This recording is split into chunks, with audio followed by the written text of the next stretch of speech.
I mean, there's usually a countdown, but all right. Well, there's no sponsor today, but we do have to get through some attributions. We are using audio from Tabletop Audio and The Pyre by Kevin MacLeod. Both of these groups graciously allowed their works to be used under a Creative Commons license with attribution. This is that attribution. And now, we begin our day in the Opulencia Chronicles.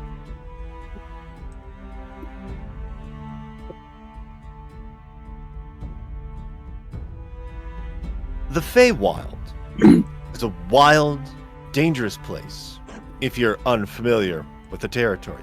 Even more so if you are familiar with it. The Moonfires took some time to head out to the Feywild to help Toba with a particular forging of a weapon, and with the help of an Oberon, he was able to complete it. And on the way back, as Oberon was explaining why he was helping out this group, a fairy dragon came in, injured, and another one, and another one. It turns out something was hunting these little fairy dragons. So Oberon beseeched the group to help them. They agreed. They went out deep into the Feywild, led by another fairy dragon, and they found two mysterious panther-like creatures, whom, after a brief tussle that could have gone one way or the other, the panther-like creatures left. The Displacer Beasts, I think they're called. I'd have to go fish out my DM book, but whatever. On the way back, Oberon graciously allowed them to sleep in a nearby hovel. They fell asleep and woke up the next day in Wardbloom, of all places. It is at that point that they made the journey north, heading off to their next job in Klovenshire, stopping off in Port Town and staying the night in Mesaville, where we begin our day today. I think I would like to start with Drogar. Oh. Yep. Okay. You're deep in your slumber.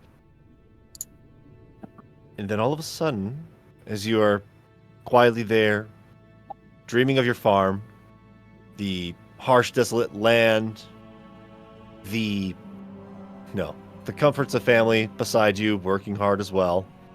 Mm-hmm. In this dream, there's a smell. A strange smell that normally is not present on a farm. So he's sniffing. So he's sniffing something. What is it? What kind of smell is he sniffing? It is a sickly, sweet smell of some sort. As you inhale the vapors in this dream, you rise to consciousness, and that sickly, sweet smell is replaced by something with a little more cinnamon to it. As you hear clink, clink off to the side, and you look over in the kitchen, and Candy and Baggin Raggin are busy making some cookies for everybody. Baggin Raggin's like, yep. All right, did you need the salt for this? Candy's like, oh, of course, just a little bit. Don't want to overpower too much of the chocolate chip cookies. Of course, we got to get the peanut butter. Oh, I like peanut butter. What's peanut butter? You've never had peanut butter? Oh, try some of this. And she takes out a little ice cream spoon and dips it into this large vat of something clearly labeled peanut butter on the side. And she just hands him the little spoon. He takes it. He looks at it. Like, oh, this stuff's pretty good. Yeah. And Candy looks over. It's like, oh, you're finally awake, Drogar. Oh. Hold on a second. See that. Oh well, he slowly rises up. He's sniffing, and he looks over and kind of smiles. He definitely reminds him of home, and he's stretching, and he just goes. Good morning to you. What is that wonderful smell? I haven't smelled something like this in a long time. Oh, it's only been a couple days since you've been back here. Normally I try and get this done, several days before, but after all, it was cookie making day. I must have forgot that day. He just feels very foolish for forgetting that day. He just kind of lightly bonks himself in the head like doi. I'm just double checking the math here on what day this is supposed to be, because you guys spent the entire day yesterday, which would have been the 6th. All right, never mind that. I'm just doing some DM stuff behind the screen. You guys have plenty of time. Okay. Yep. So at that point, you are also awoken by the sound of wooden spoon hitting metal container, sloshing sounds, the sweet smell of, well, sweets. Indeed. She's slowly waking up. Sorry, hold on a second. Mm-hmm. I'm hearing an echo. It's coming from Graham. His Oh, it is. audio's going through both. Oh, weird. Okay. I'm doing the push to talk thing. Okay. Here, I'll just... Gotta love professional Thank you, standards, love. isn't that right, audience? So she is awoken by the chocolate chip cookies. She doesn't want to.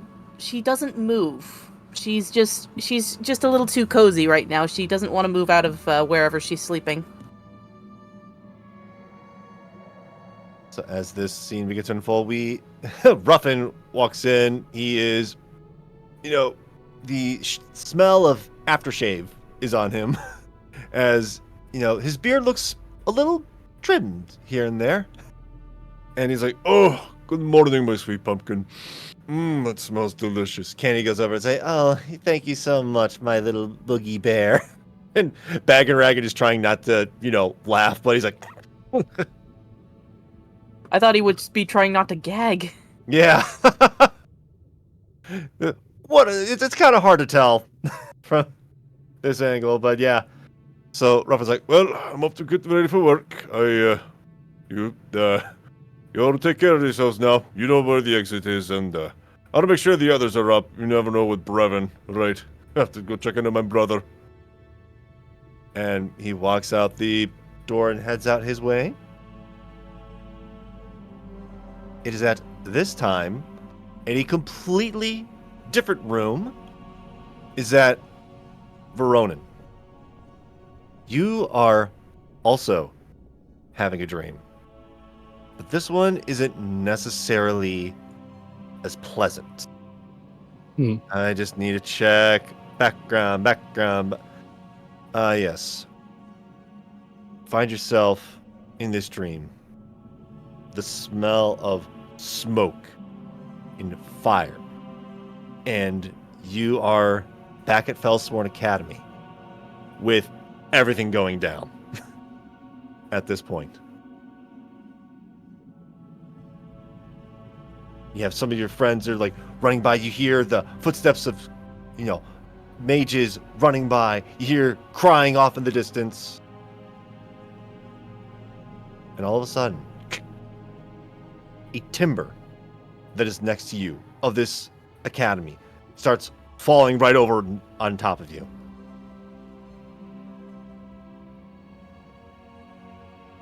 And at this point, you feel a thud on your chest, a heaviness on your chest as you bolt awake and realize that Ursus is just right there snoring, just.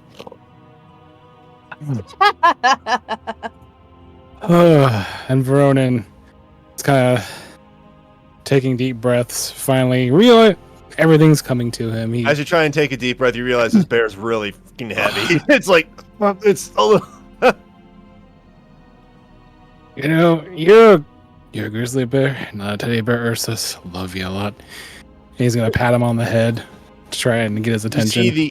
You see the ear twitch a little bit, and the eyes look at you, and the head moves off, giving you some relief and some ability to breathe.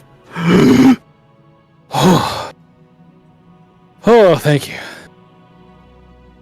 And Veronan will sit up a little bit. This nightmare has made it impossible for him to go back to sleep. I mean, it's early morning.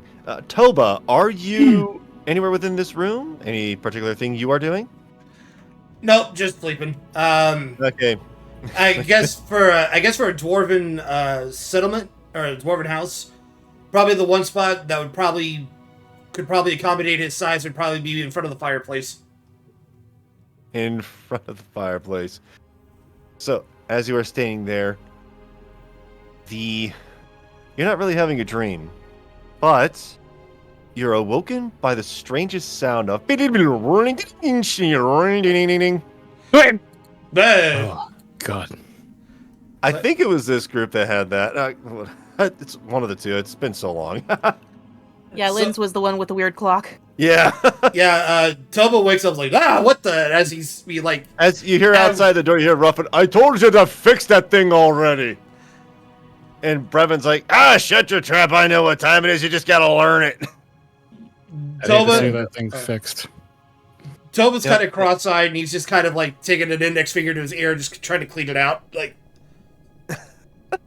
So you take this strange dwarven clock. If you're gonna try and clean it, you're gonna have to make a roll. No. I'm taking an index. I'm taking my finger, like cleaning my ear with my finger. Oh, cleaning your ear with a finger, not the clock. Okay. Yeah, I'm no. not gonna make you. Roll dexterity. No, I'm not that kind of DM. No. Why not? Just kidding. Now, if he was gonna touch the clock and try and fix that, oh yeah, there would be a roll. But He is gonna pick up the clock and investigate. all Oh, right, God. okay. That is going to be. What kind of roll would it be for someone who is a druid to look into? I would say you would have to know about this kind of technology. So you would have to make. Let's see. Intelligence, Arcana, History, Investigation, Nature, or Religion check. I wish there was something for like technology, but that's not really the thing in D&D unless you're like an artificer. I could do. It's not animal handling, insight, medicine, perception, survival. You are trying to find something, so go ahead and make an investigation check. Oh boy, I have it. Yeah, that's funny because I have advantage, but it's -1. Drop it. Drop Some it. advantage. Drop it. Survey says. We gotta do it. D&D Beyond, hello. And this is why we like using physical dice whenever we can, because dice always work. Oh no! Oh, no. Oh, it gets launched out the window for some reason. No. No, he picks it up. No, okay, no. I'll let the DM say this. Oh yes! All right, give it to me straight, Doc. You pick up this clock as you try to investigate it. It's like it will not shut up. It is just making a cacophony of noise. And it's like Brevin's like, "Hang on, it's not supposed to do that." Ruffin's like, "Come on, you're gonna be late for work." Lynn's kitchen. And Lynn's is sitting there in the kitchen. She is holding a steaming cup of something, and Lynn just looks over to you and like, just bang it against the wall real quick. Okay, so for this natural one, You're good at doing that, Toba, aren't you? Yep. So as this is going, Toba's going cross-eyed. He's going disoriented. He heard smash it against the wall, and he just chucks it in the fire. So That works too.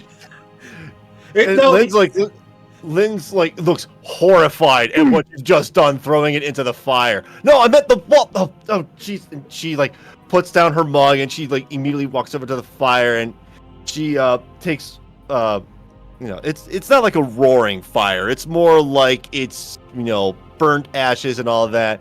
She's taking out a poker stick and she's shoveling it out and she's taking out this clock that is no longer making noise, but it's like covered in soot and stuff. And Lynn looks at you. It's like, I meant something more like this. And she just takes it. And she like knocks it against the wall a couple times. And what she does is like, diddling. It's like, my husband's such a cheapskate. We really should just buy a new one. But... Sorry about that. Now, what's all the commotion out there? Brevin walks over. It's like, oh, you try to throw it in the fire to fix it? That's a new one, but good luck. Well, I was trying to hit the wall, but I kind of missed it, and it hit the fireplace. So, sorry about that. It's a heck of a name you got in there, but yeah, these are, hang on, which company do I want? I said there were 7 dwarven companies. Let's make this the... Name drop. Yep,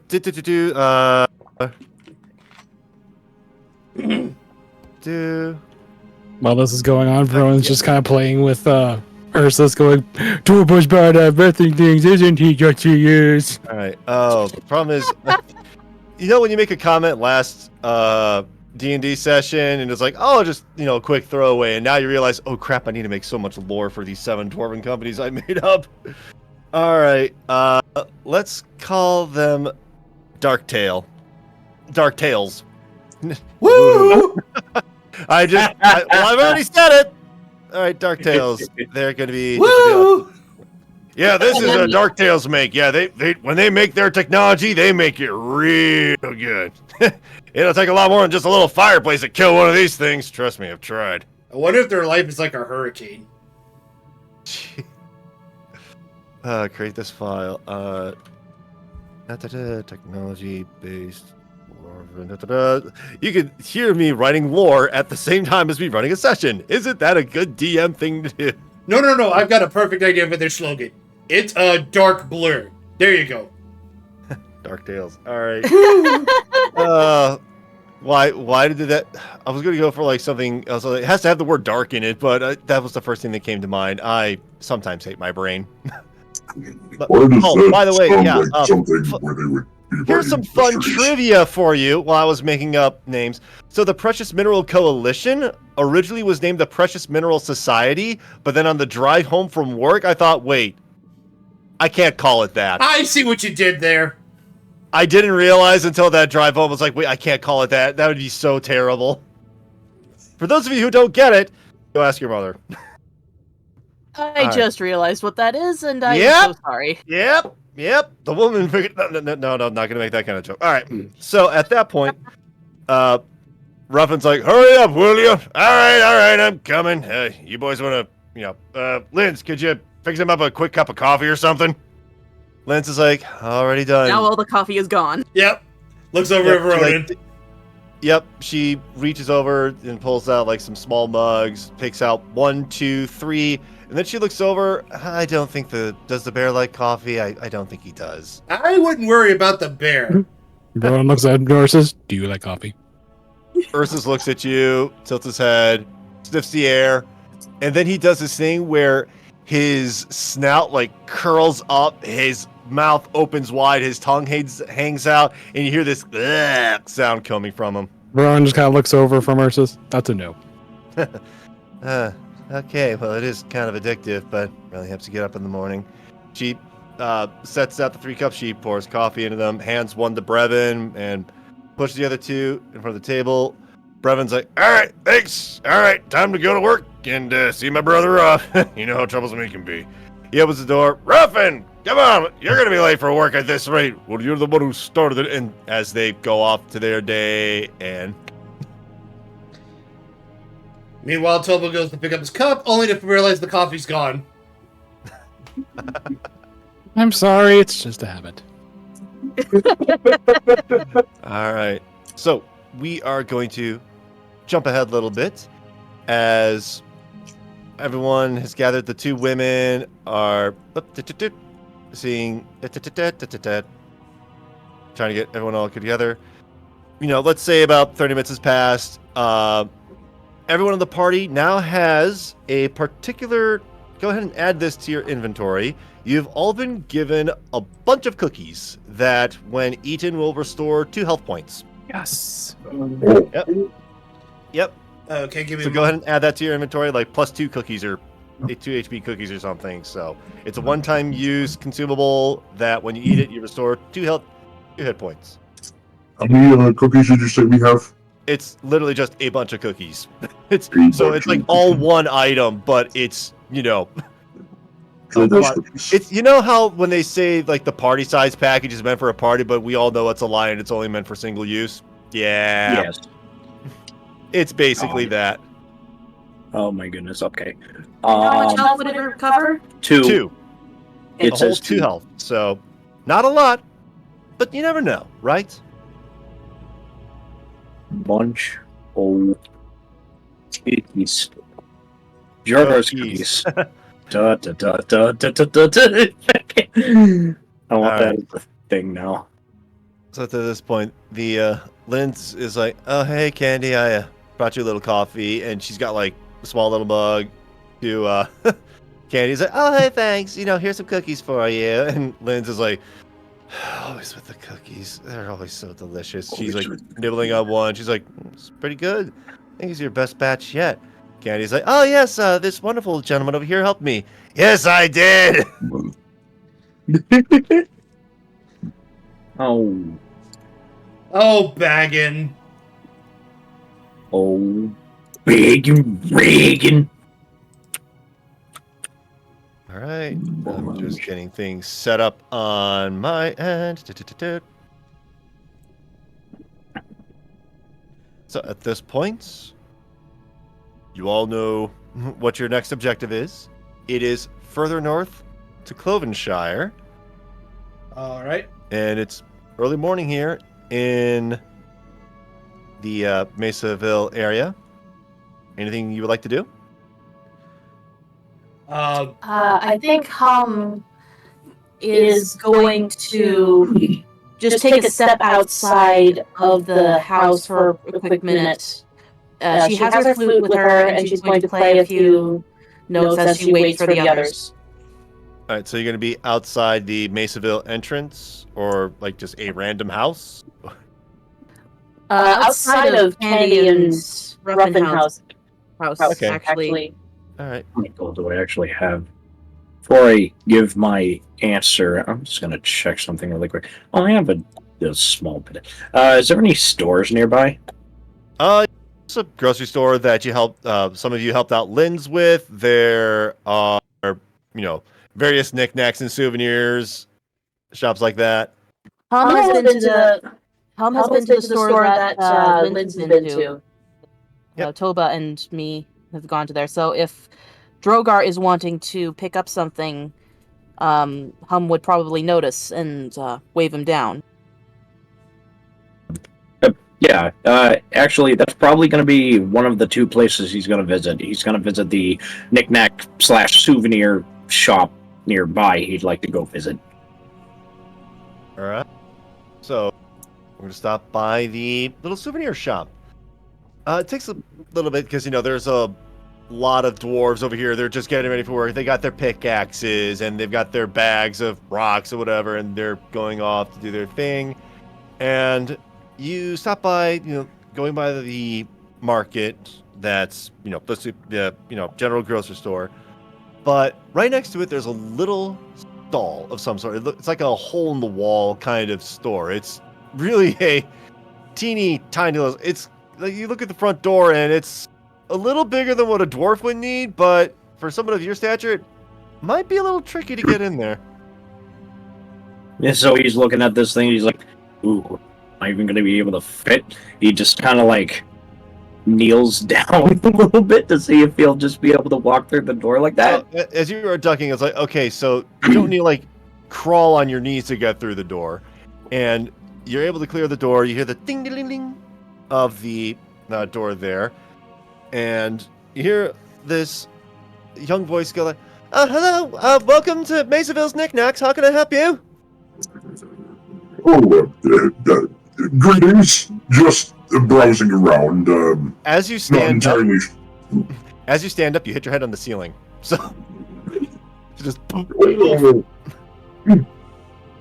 so the door is. You all right there, Drogar?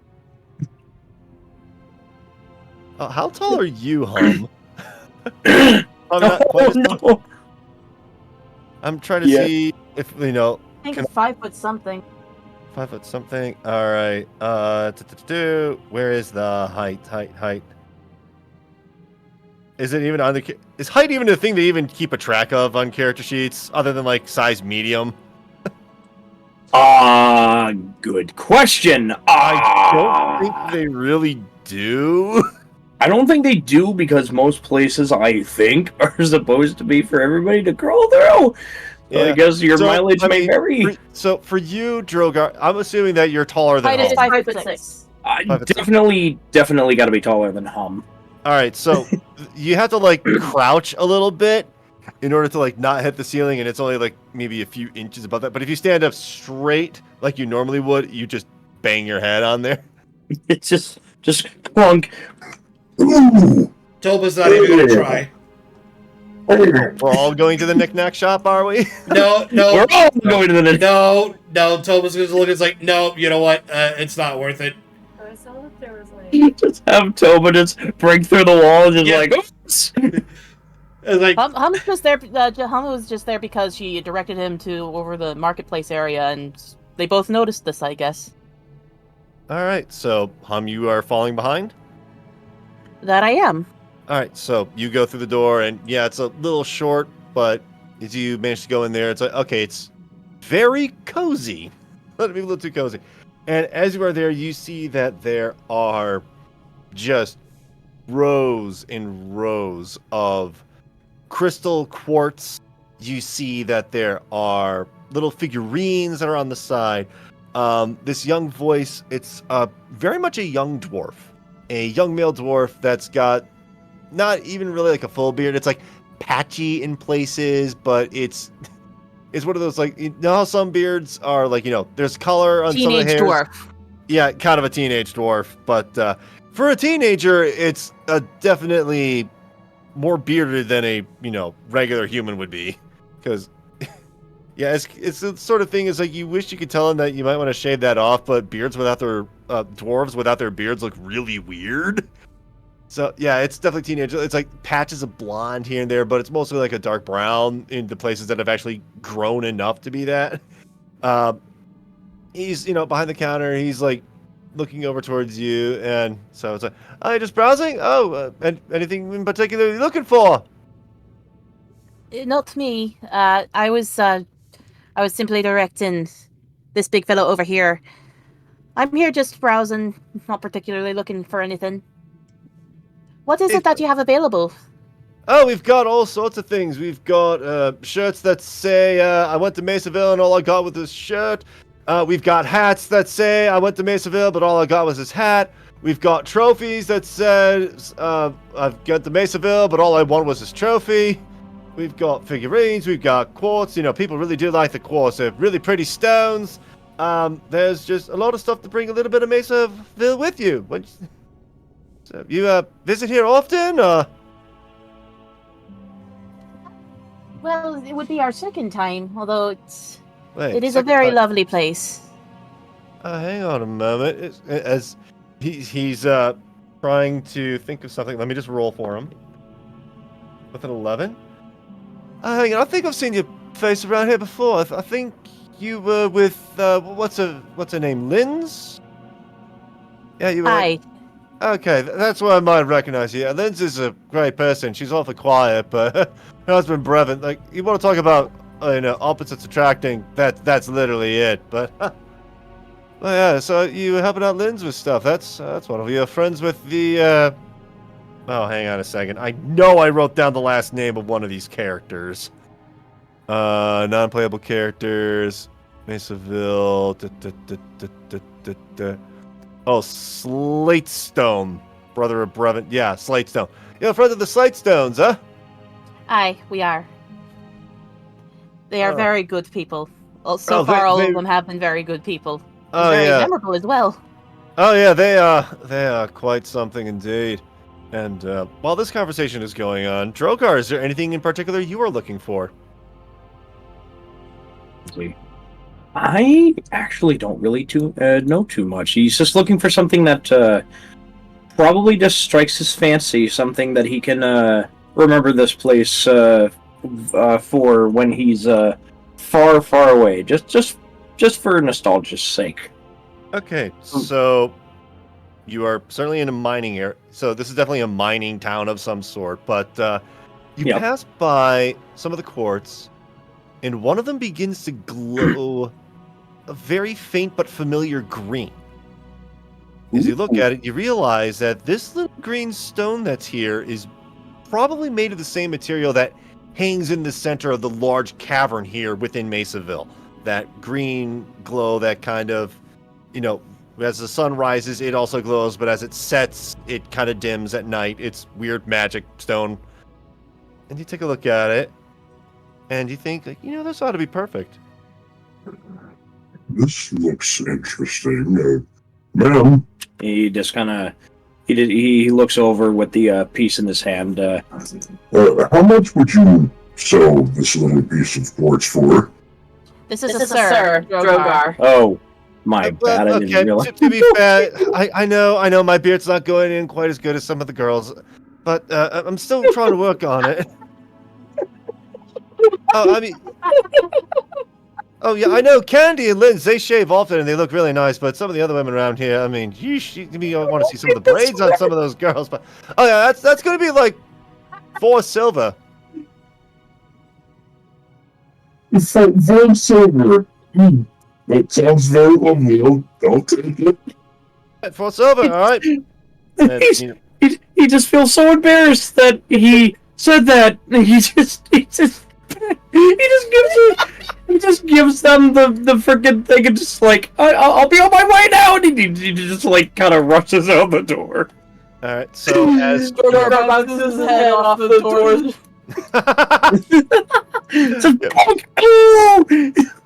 Alternate reality. She's like, "Oi, you tried to assume my gender, you oversized gecko?" No, I'm not. No, these are not irate shopkeepers. You haven't met one of those yet. Oh no! All right, so at this point, you pay 4 silver and go ahead and write down in your inventory small glowing stone. Small glowy stones. Yep, go ahead and just add that to your inventory. It's all glowy. I'm sorry, I was watching Zephyr earlier. Good lord. Okay. And where the heck do I put it? Okay. There we go. There you go, small glowing stone. Toba's outside, Veronan's outside. We're going to say this takes about like half an hour to an hour to exchange. Anything else anyone wants to do before we start heading out? Thomas is going to vouch for Drogar for a second, saying he means well. Before leaving the shopkeep with a shaking of hands. Leans in. It's like, it's not the first time someone's mistaken me for a girl. I swear. But don't worry about it. Eventually this beard will just be like popping. Right? I might actually. I was thinking about dyeing it as well. I don't know. Do you think like a purple would be good on me? It's always a good start to color. Oh, thanks. I'll keep that in mind. All right. Well, if you two are together, is that all you needed today? I think so. All right. Well, thanks for stopping by and shopping at Mesaville Knickknacks. Thank you for having us. Have a good day, sir. Yep. You too. And he waves you off, and Veronan and Toba, they're waiting outside. I think Linz and Candy would probably be doing their own thing by now. They've gone back to the house and they're just doing girl talk or whatever. All right. Okay.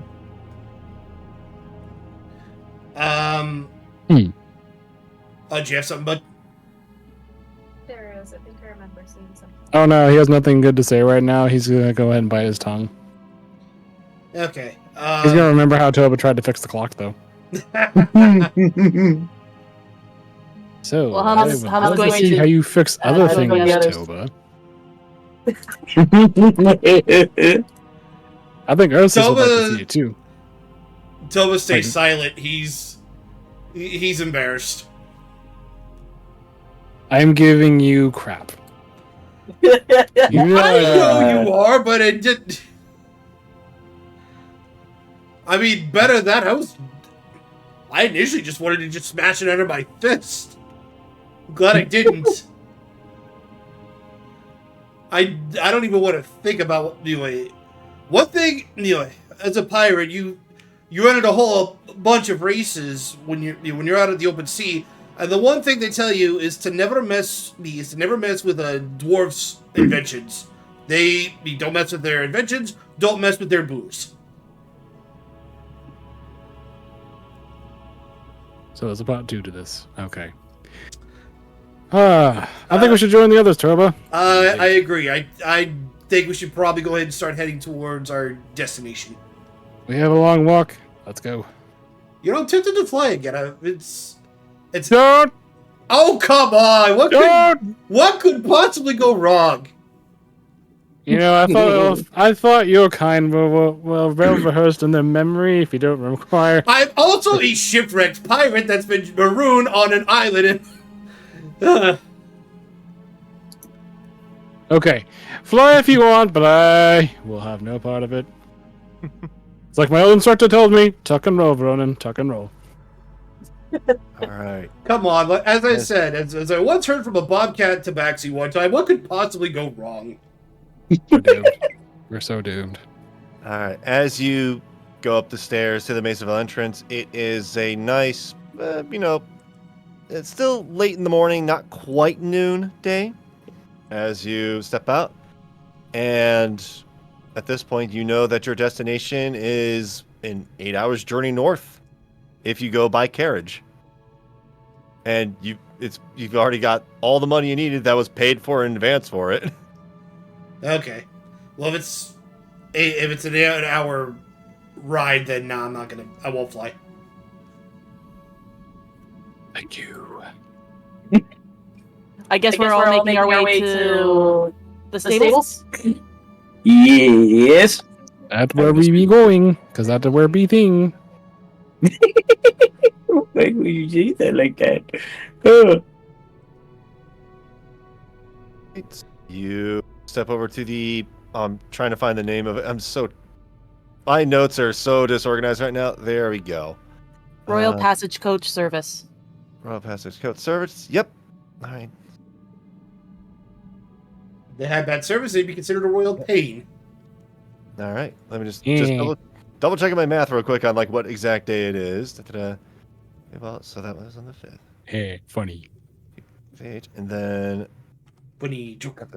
Funny joke. And then there we go. Okay. Yep. So the Royal Passage, whatever. What? Oh shoot! I'm so glad I have people that actually take better notes than I do. Yeah. Royal Passage Coach Service. Royal Passage Coach Service. Where the heck is it in my notes? I swear. Hang on. Oh, there's a search function, so I can Royal. There it is. Okay, Royal Passage Coach Service. It's under. Why is it under places instead of whatever? All right, so you head over to the Royal Passage Coach Service, and at the front there, you see that there is a tabaxi who looks over and is like, "What do you want?" Hi, we're here to procure a carriage. Okay, where you going with this carriage? Come on, I ain't got all day. We're making our way to Klovenshire, sir. Oh, Klovenshire. All right. Be like 5 minutes. I'll go take them out. You got payment for this? And it should already be covered. They did give us a voucher, if I remember right. Yeah. Gotcha. As I assume one of you have this voucher and or the money, pass it over. It's like, jeez, all right, fine. I'll go get it all set up for you. Gerald, get over there and get your butt to work. So yeah, now you've met one of those very irate people. Question: what kind of cat is this shrinks back a tabaxi? little bit. What kind of cat is this tabaxi? This tabaxi is a calico of some sort. From what you've noticed, they're like really. You notice that there are also some pretty big bags in her eyes, but very much a calico, splotchy colors everywhere. Okay. And a few minutes later out, the horse and carriage comes trot, trot, trot out, and the driver, steps out, and this is a regular human, and she opens the door for you. It's like, oh, come on in. Please give the boss. He's a little irate. Well, don't have to say me. So we've noticed. You guys first here. Shouldn't you be going in first so that we know where to pack ourselves? Just all of you follow one side and I'll take the other. It's that simple. Fair enough. Drogar just kind of shrugs and just goes in first since nobody else is moving. And just to make extra room, Baggin and Raggin just chill on my lap. I don't care. Sure. Now, what about the bear? As Drogar, as you are getting in there, you feel the entire cabin just lurch to one side as the bear is trying to follow behind you. I don't think is that one friendly? Is that like an emotional support bear or something? You know, we should get him registered for that. Yeah, you know? Can say that. Listen, Ursus, just no, buddy. It's okay. Just to stay by the side of the. You know what? How about I just ride with you and we can walk on the side of the carriage? It's okay. He just gets off. He pushes the bear out, and he just like gets on top of him and just like, okay, now. He just... Okay, now let's just stay by the carriage, okay? You see like the bear's nodding. Baggin and Raggin goes by. It's like, yeah, I'm just gonna get a seat right over here or something. All right, problem solved. Let's get moving. Yeah, Hums goes in, sits down, and just stays quiet. Okay. So, as the driver goes up to the front, he's irate. Get moving already! Yes, sir. I'm on my way. Jeez, I can't believe all the things. Hum jumps a little bit. She does not like that sort of conflict of a person. Toba, okay. Toba will wait till they're out of earshot of the boss. Like, sounds like your boss needs some catnip. I think he's had too much catnip. If only it was catnip. All right. Sounds like he's on withdrawal. Yep. All right. Next stop, Mesaville. And You're in Mesaville. The reins and. You're in Mesaville. Oh, right. Sorry, you hear the bell. You're in Mesaville. Yes. Sorry, Klovenshire. It's just Klovenshire away, and she takes the reins and stops, and the horses just go trot, trot, trot, trot all the way. And a couple hours pass, and this area is known as a mesa, so it's definitely splotchy when it comes down to any sort of terrain, because it's a mesa. It's mostly kind of desert, patchy grasses. But as the hours go by, the grass starts coming back in, and it's coming at. It's more like fields, like grasslands, or something going further north into Klovenshire. And as you approach, a couple hours go by, more hours go by. It's starting to become late afternoon. Hum. Oh, okay, never mind. Yes. Hum. Is there anything in particular you're doing at this moment? She's concentrating as much as she could on her lap. She's just doing her best not to disturb the men in the thing. Occasionally she'll look out and see Drogar with Ursus. Maybe have a bit of a smile, and then she'll just look back onto her lap. So, Drogar, are you outside the cart? Are you inside the cart, making sure that? Yeah, he's definitely outside on the side of the cart, just following it from the side.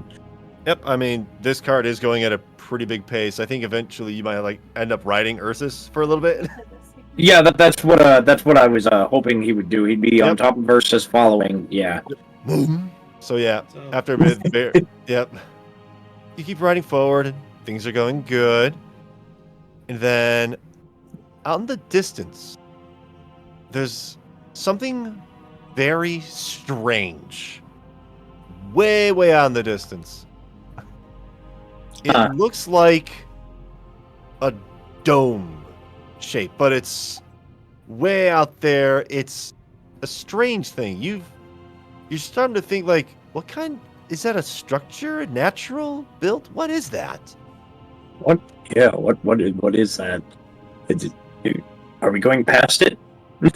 Are we? It looks like you're heading towards it. Like the road, as you notice it, kind of curves and winds its way, but yeah, something's way out there. Huh. He just kind of does that thing with his putting his hands, or like putting one of his hands over his eyebrows and just kind of looking, just kind of trying to focus and going. And you guys see that over there? He's yelling out to whoever is willing to listen, just inside the carriage, just pointing towards the giant thing that they're going towards. Looks out and looks at the dome. Would this be something she recognized, or something I would have to roll to recognize or something? Go ahead and make for me. What kind of check? Make that. Let's go ahead and make it a wisdom check for me.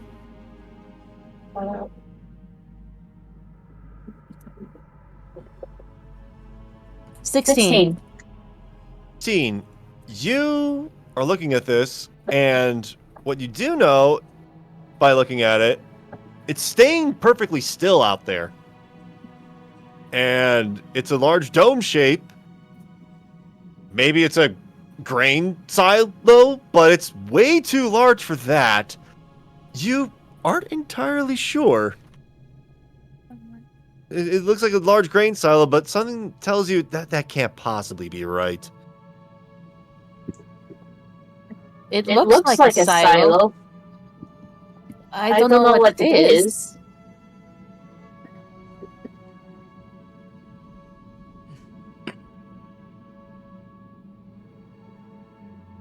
Drogar, Anyone else going to look? Yeah. You know, I could do an investigation check, but given the last time I did it, I don't know. I mean, this would not be an investigation check because investigation would be searching for something, but these are mostly flat grasslands. It's way out there in the distance. You can see it. You would just have to know what it is. So I suppose I could, I don't know, I doubt anything would come of this, but I could always roll something to see if I could figure out what it is while we're heading up towards it. I have no idea what it could possibly come out of that, though. I guess we're just heading towards it then.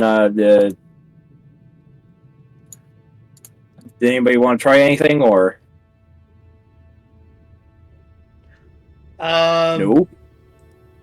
What'd you have in mind? Is this it? Well, I mean, could anybody possibly recognize this thing if they were to roll for it? Not just Tom, or I could try. like I was gonna say maybe you or maybe you or Veronan could probably do it, but I doubt it. I mean, it's worth it. I don't mind trying. What is it? What would that kind of roll would that be? That would just be a wisdom. Just a straight wisdom. Just wisdom. Yep. I've got +3 on my wisdom. I can give it a shot and see what happens. So do I. Wait, I have a +2 on wisdom. Could I throw while you guys are doing it, or? I mean, you can give one of you can give the other advantage, or you can all roll individually. I would recommend rolling individually. Yeah. Toba's got a You 10. got it. What about you, Veronan? What'd you get? That's a 22. 22. That's a save. Drogar? Not a, That's a wisdom save, not a wisdom check. Dang it. This Hold is nothing is attacking you at the moment. I can change that if you want, but Actually, I'm not doing since you any mentioned check. attack. I'm not doing. oh jeez. All right. We're lining things up. I'm just saying. Okay. Ronan, give me a wisdom check. Do. Just freaking brain. oh god, piffles. natural one. Poor Drogar. He takes 2d6 psychic damage trying to figure out what this thing is. no, it's not that. Does anybody else smell egg? Here we go. I know this Komodo lizard here we folk go. who really loves eggs. Egg. Where the frick is it? I know another wisdom character that knows egg, who loves egg. Yeah, I would just click up here where it's wisdom at the top of your sheet. Yeah, it's literally just clicking the button on your sheet. Here we go. A 16. Oh wow, you got Alright. okay. So, Drogar, you haven't the faintest clue. Toba, you look at it. You haven't the faintest clue. Veronan, you look at it. Swear to God. You have the faintest clue. This structure way out in the distance, even it's very large, and you know that this is the sort of thing that only that someone would have to build this, right? Formations like this in nature are definitely not natural, that are this large and that perfectly round. And as you're all looking at it, you start to think, whatever it is, it's not dangerous, probably, because otherwise, the driver would have seen it. And at this point, the driver's in front. It's like, okay, we'll be about, we're maybe an hour away or so from Klovenshire. And she looks over at you and the bear. It's like, everything okay back there? Yes, we're fine. They just kind of roll up right behind him and just, after he had his smelling of eggs session, trying to figure out what anything is. All right. So, I take it you come through Klovenshire quite a bit. Oh, yeah, it's my route. I go up to Klovenshire, then the next day I bring the horses back to Mesaville. It's kind of like my route going back and forth there. I'm still kind of new to this, so they put me on, one of the easier paths.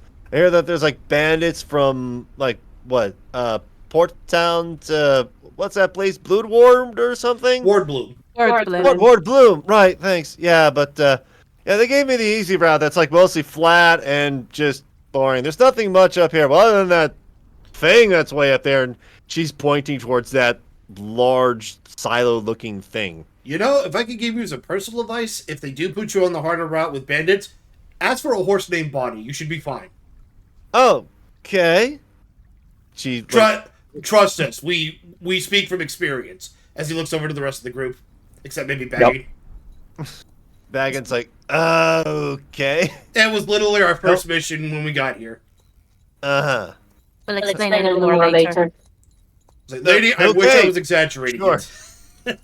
Just ask for Bonnie. I promise you'll be fine. All right. Well, that's.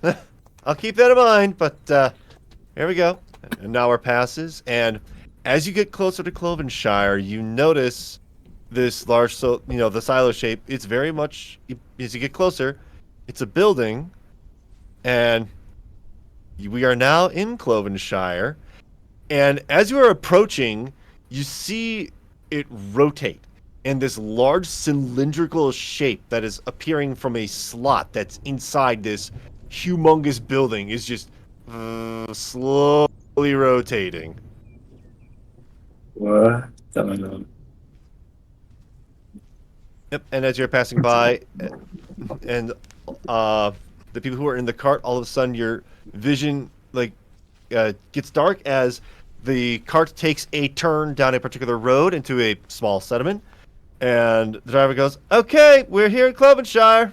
So the horse pulls up, and she jumps down. She opens the door for everybody, and Thank you, miss. Oh, no problem. I do have one small favor to ask. And she looks at you, Drogar.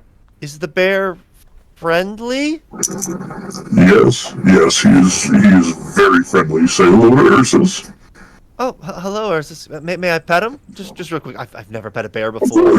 Of course. All right, He just gonna loves roll an pets. animal handling check on this. Oh, yeah. Well, For that's me fine. or for you? Oh, I'm rolling it for her. She rolled a Your 5. So she is her hand is reaching out towards it, and it's shaking a little bit, and she puts her hand on the snout. Ursus looks at her and then just licks the hand, and she reels back. It's well, that was an experience, but okay. Well, I need to take care of these horses and then stay the night. Then, yeah, okay. Well, thank you for traveling with the Royal Passage. Absolutely. Thank you very much for the help. Oh yeah, okay. And she's real nervous. So You did wonderfully, dear. oh, Thank you so much for getting us here. Oh, no problem. that needs to go under organization. Why do I have that? Okay. So at this point, you are now off the cart. The carriage is being taken away to, whatever carriage stuff does. And you are now standing in a relatively small settlement with this gigantic thing next to you. Should we be looking around for Baggin? I suppose that would be a good thing to start doing, yes. He's just he looks at the others and just waits for them to speak up. Well, only one way to find out. Toba just starts walking towards it. Right, And so we you are follow walking suit? towards the gigantic structure? Yes. All right. What makes you think anyone would be in there? What's that? What makes you think anyone would be in there? I mean, I may not know much about machinery, but there's got to be at least somebody manning the thing. You would think, wouldn't you? Wouldn't you say? I guess. Well, Toba. She's not familiar with technology. Well, neither's Toba, but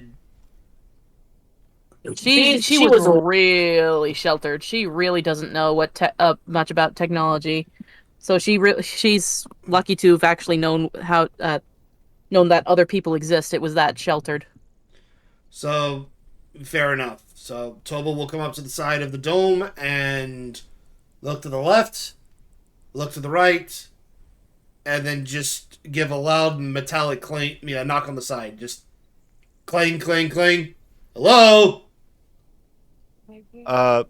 You get, as you are knocking on it, this slowly rotating structure all of a sudden just like zzz, stops.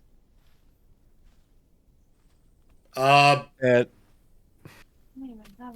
Anybody there? And you hear, give for me go ahead and give for me a quick roll. How about a perception check for me? Okay. Come on, kid. This wouldn't be better, please. 21. Wait. As you hear, That's pretty good. As you knock at the door, you hear this. You hear like that's a bit of a commotion inside, and you hear, so it's definitely odd. But I'm also like trying to come up with some stuff that I thought was going to be hilarious on my end, typing up some more lore. Well, Toba will look back and is like, there's definitely people in here. I can hear them. Yep. And As do I. as you hear a door just like way off to the side, you think you hear like a door open, and from a hang on, I'm still writing up, so I really should have done this earlier. Come on. Okay, so as you go ahead and do okay, I think I got all my lore set up.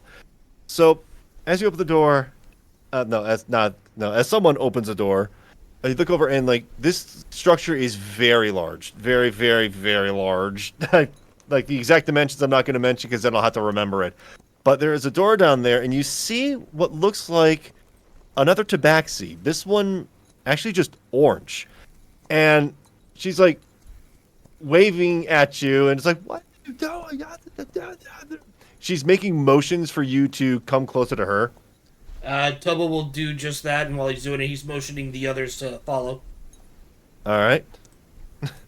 So Baggin, Raggin, and tails aside. everyone would. Drogar is currently indisposed IRL, so move him around until further notice. I get to move him around. Oh boy. All right, so yep, everyone is following in this towards the orange tabaxi. All right. By the looks of it. Yep. Toba will... Oh, sorry, go ahead. Yep, Toba will Approach the tabaxi. All right, so as you get closer to the tabaxi, it's like, what are you doing? We're just in the middle of calibrations here, and Hey, wait. Oh, you must be the help from Wardbloom, right? That's correct. right. We are. Toba Thunderdon at your service. Oh, good. Great. Baggin! Yep. The adventurers are here! He goes, oh, bring him inside. Okay, well, welcome to the Observatorium.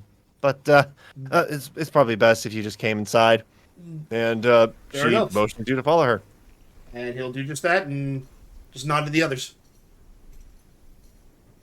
And Hum follows as well. All right. I'm going to assume everyone is going to be following into Oh yeah. the Observatorium. Bezin has big nose. Oh.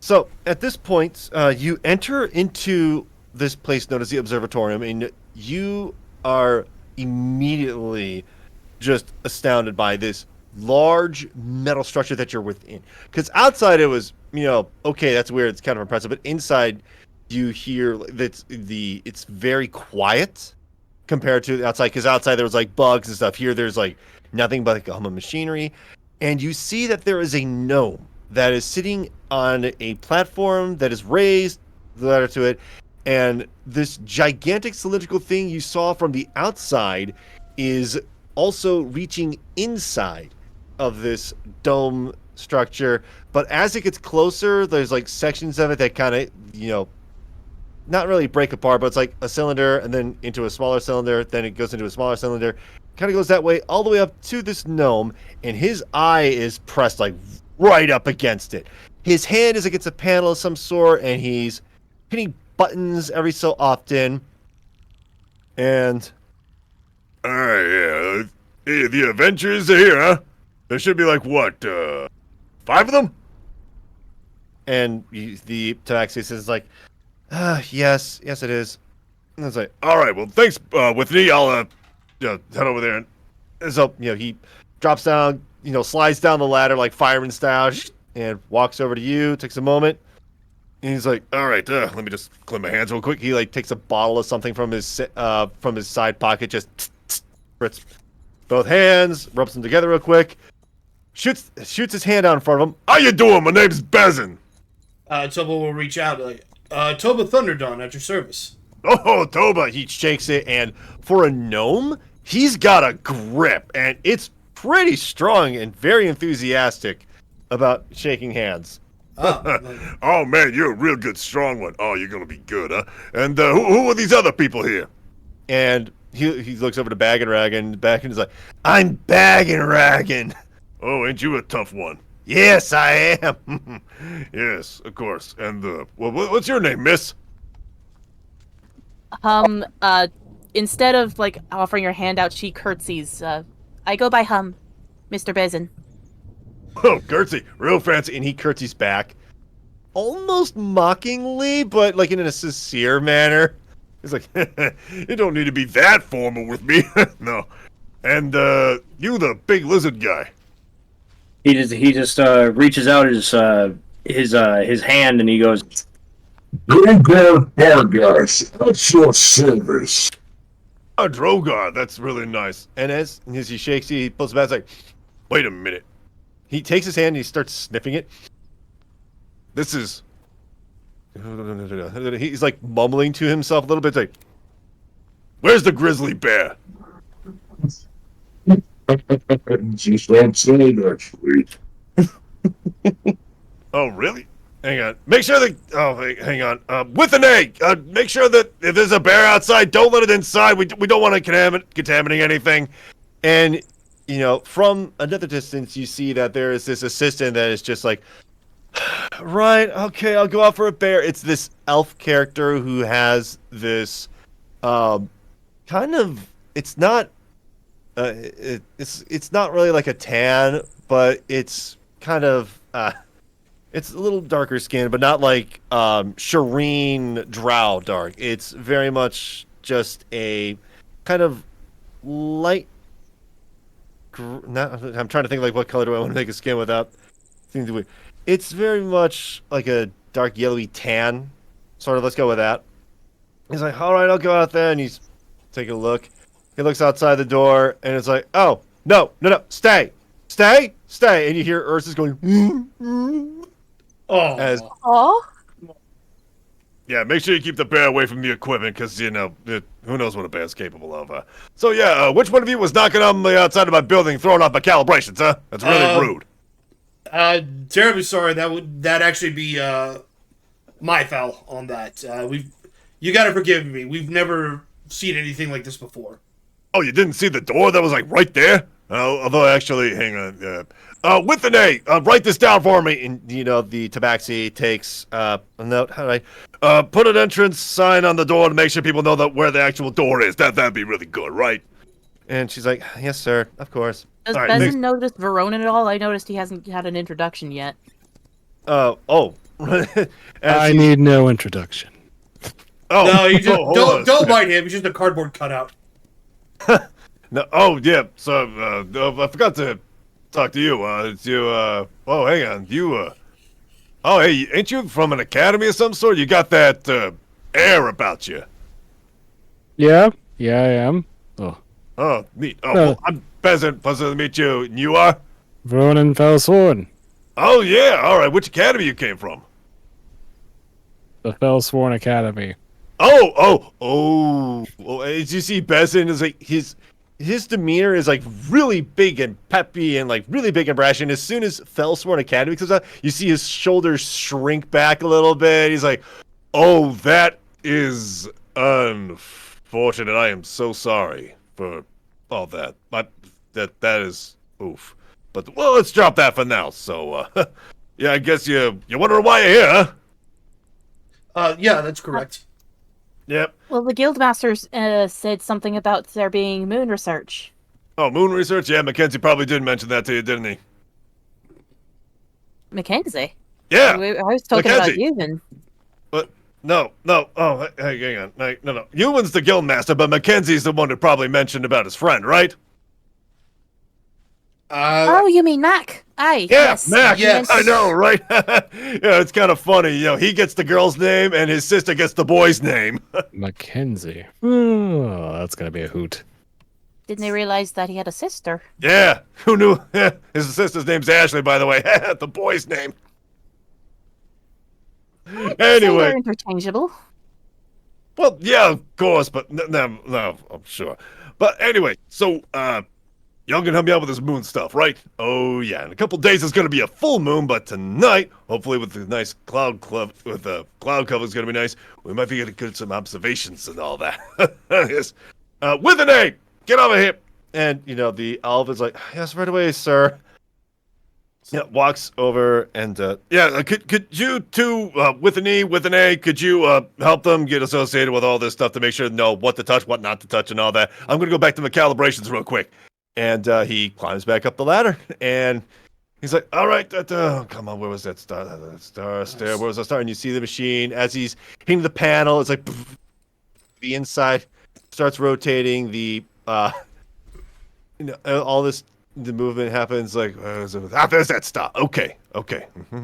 Yeah. Himself, and the tabaxi's like, okay, well, I suppose I should introduce myself.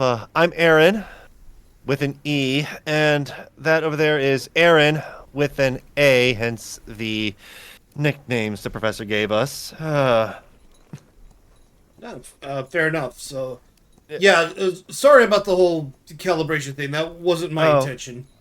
No, that's fine. He's exaggerating, to be honest. But come this way. In the tabaxi, Aaron, like motions over towards you, towards area that has like a lot of books, like on shelves. There's desks, there's desk lamps, there's a bunch over there. This looks like a minor workstation. Okay. So, actually, Toba's, he's kind of walking, but he's also just kind of eyeing the, he doesn't know exactly what it is, but for lack of better terms, he's eyeballing the telescope, because, I mean, obviously, stargazing... Would your character know this is a telescope? Not at first, but he is a pirate, so navigation is big for him. So, you would probably recognize, like, that definitely looks like a telescope of some sort, but that's massive. So is that supposed to be like some sort of a telescope, or And Aaron,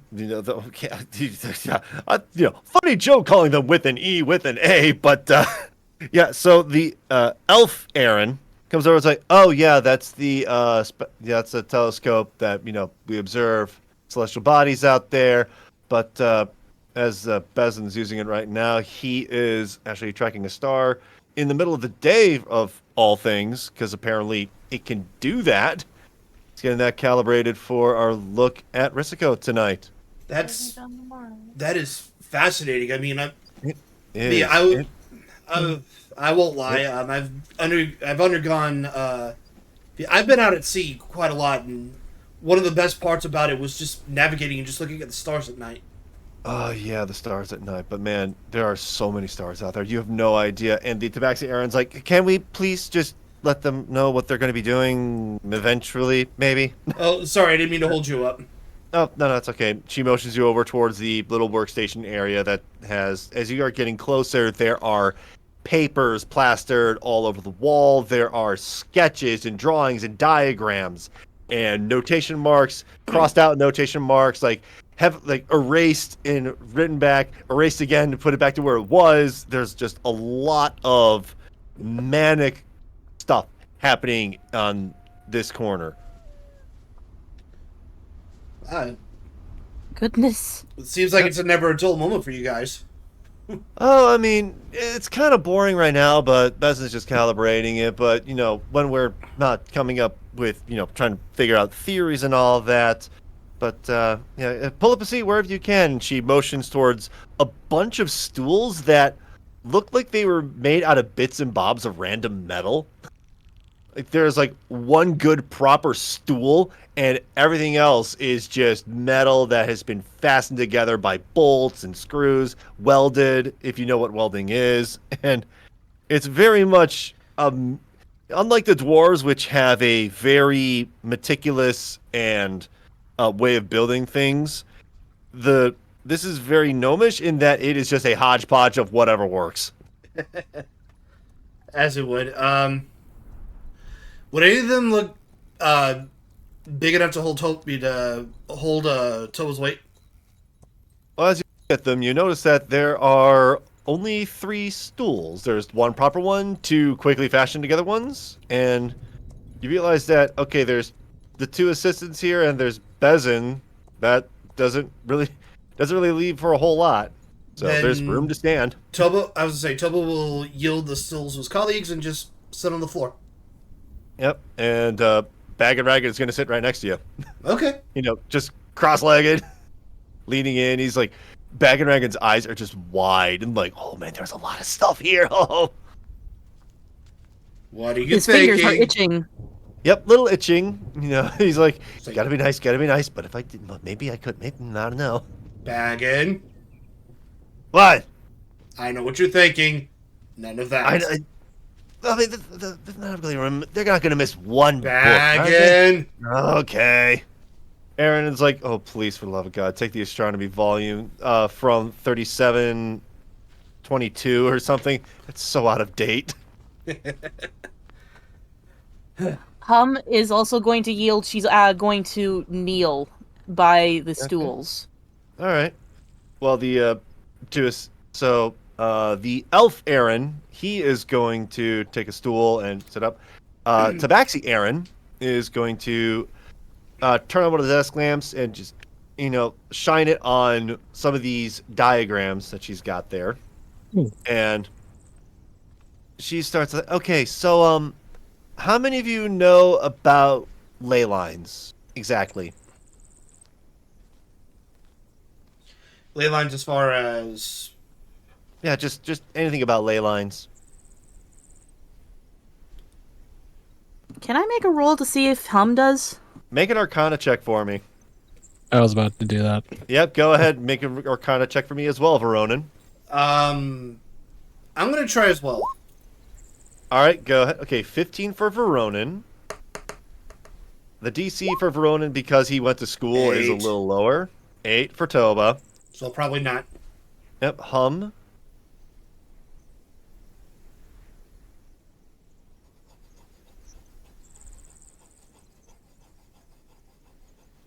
Have we rolled? 5 total. Sorry. 5 total. All right. I forgot I was pushed to talk. Okay. 5 total. Toba and Hum. You are like, ooh, ley lines. They're a little bit. And Veronan interjects like, you knew a little bit about what ley lines are. It's a primordial source where all magic kind of comes from.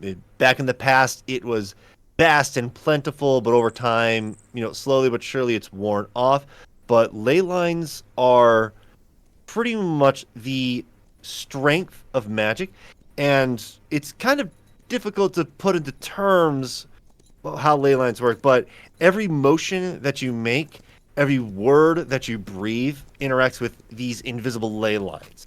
And that is what allows people to do magic, whether it be through a somatic movements with their hands or using a particular component. Ley lines are part of the magic system. But with a 15 roll, you probably didn't pay that much attention in class. As a sorcerer, it was kind of fuzzy. Sorcerers rely on other things besides motions and whatnot, but yeah, I have a general idea, but to be honest, I kind of nodded off. So as you notice this, the elf Aaron, as you said sorcerer, his eyes just went wide. He's like, sorcerer from Fellsworn cat. Oh man, ooh. He's like, man, that could be something. The Tabaxi, Aaron, is looking, and it's like, okay, well, you've almost got it. And she drags out a map that, to some of you, looks very familiar. It is a map of Korvos, and you can see. Oh, hang on. Hang on. Come on. Okay, my hand-drawn map of it. And some of you recognize that, there's Klovenshire that's right there in the middle, and Bathon is off to the east of it, where one of you might even recognize, like, that a particular X mark is where Kinesis is from the time going up the mountain. But there's other areas that you may know the name of. There are, I think Lizajek is one of them. And this map has outlines of where certain countries are. Veronan, you recognize the shape of Ifwin for where the Fellsworn Academy is. But there's Toba, as you were looking at it, you look at it, and way, way off to the west, you recognize that, hang on, this place must be Tlimmer, because that's where all these coastal ratings come from. That must be what that place is. But then there's an island, very small island. Pause button super quick. Let me grab the notes. What was the name of that place again? Tlimmer, Tlimmer. I believe you've learned of Tlimmer from coastal rating earlier on in our sessions. It's like Tlimmer, because I love spelling things really weirdly. And even got it. Yep. So then we have Klovenshire, there's Bathon, there's other places, there's island chain that is like north almost, but not quite. It's named Oplin Major and Oplin Minor, and the major one is like this large, almost California-like shape, but Oplin Minor is like a small little circle that's next to it. And you notice as you're looking at this map, like, okay, so you recognize that, but then there are these white lines that are just crossing all over it, this entire map. And Tabaxi Aaron is going to explain. So these white lines here, these are the major ley lines that we've tracked. They're kind of like a magical river of ether, almost. Ether being the invisible force that allows magic to happen, and Aaron with this, yeah. So Elf Aaron is like, could you just get to the point? I'm not sure these people would care that much about the academic side of all this. They're here to do the job and get paid, even though I think Bezin paid like half in advance or something, like some ridiculous number. But he has his reasons. And Tabaxi Aaron's like, okay, fine. So we've been tracking these ley lines, and we suspect that maybe there is a source for these ley lines, or that there is something about these ley lines that has to do with Rikkaku. We're not entirely sure. That's why we're hoping to catch it at a full moon. We've been working on this hypothesis for months, building, this and getting it all calibrated, and we're pretty darn close. We just need a good full moon, and that's what we're about to get. And so far we've really been tracking these ley lines, but of course they shift and move over time. Sometimes you get strange phenomenon that happen in certain areas, and she takes a pen that's next to her desk. She just uncaps that. We tracked a couple of ley lines, and she circles an area that's in Klovenshire, and the area that she is circling seems kind of familiar. Where do I have? Nope, I didn't mean to create a folder. Oh no, something went wrong. Nobody panic. Yeah, nobody panic. I need to drag everybody to this map. So, we have a bunch of pens, clear drawings and text. Yep, I make sure I'm on the correct layer. So she takes this pen, and she circles an area that seems kind of familiar to many of you. And she goes, Hey. Yeah, it was some time ago that we saw 2 ley lines, and she takes, she notes, takes another pen, and she's like, there was a ley line going over this way, and there was a ley line that was kind of going over this way. It's not like a straight line or anything, but somewhere over Mount Zareen or something, there was like a strong magical presence of some sort that we think anything could have possibly happened then. I mean, it would be, interesting if anything sort of magical happened there, but of course we were stuck here, so we couldn't witness any crazy phenomenon there. When was this? Oh, when was this? I mean, ley lines are, they kind of shift and move over time, but that one stayed over for, she takes a look at her. It's like, oh, hang on. She goes over to, like, a book that has, it's a thick book, and she's flipping pages, and as she's flipping through them, you notice that there are dates and times and calculations written on there. As she goes over, what session was this? That's the Dwarven Court. Portown arrives. The book.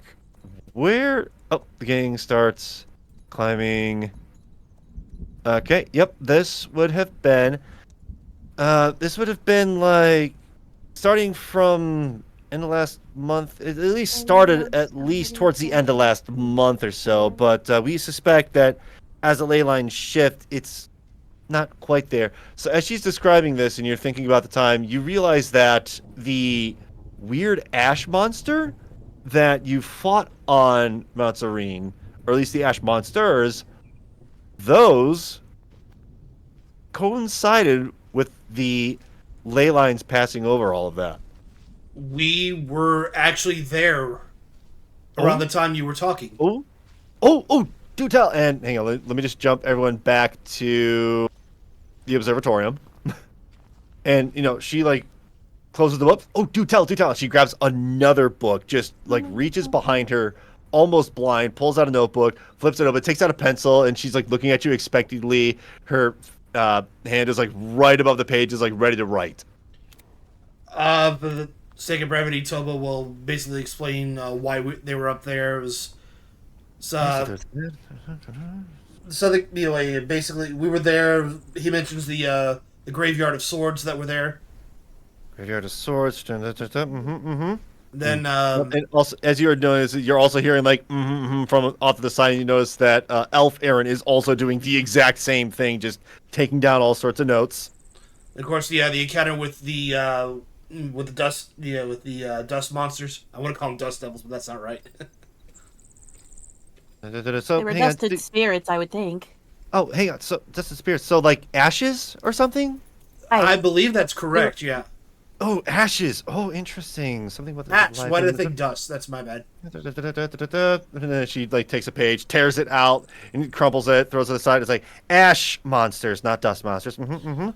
And as you go about and tell this story, And she's like, "Oh, hang on. There was also we were tracking ley lines, and as she's drawing over the map, and she happens to, perhaps did anything weird happen in Mesaville? Would have been like just south of us. Anything very strange and odd? That's right. Didn't we? Wasn't there like an elemental that we fought down in the mines? Oh, elementals.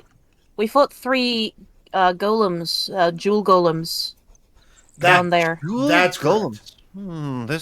This might have something to do with that. She's scribbling, and there's, Elf Aaron is also scribbling, and, as you were saying this, like, you can, you notice that the tail on this orange tabaxi is just, like, swishing left and right, like, real curiously, and just... like a cat's about to pounce towards a prey or something, or...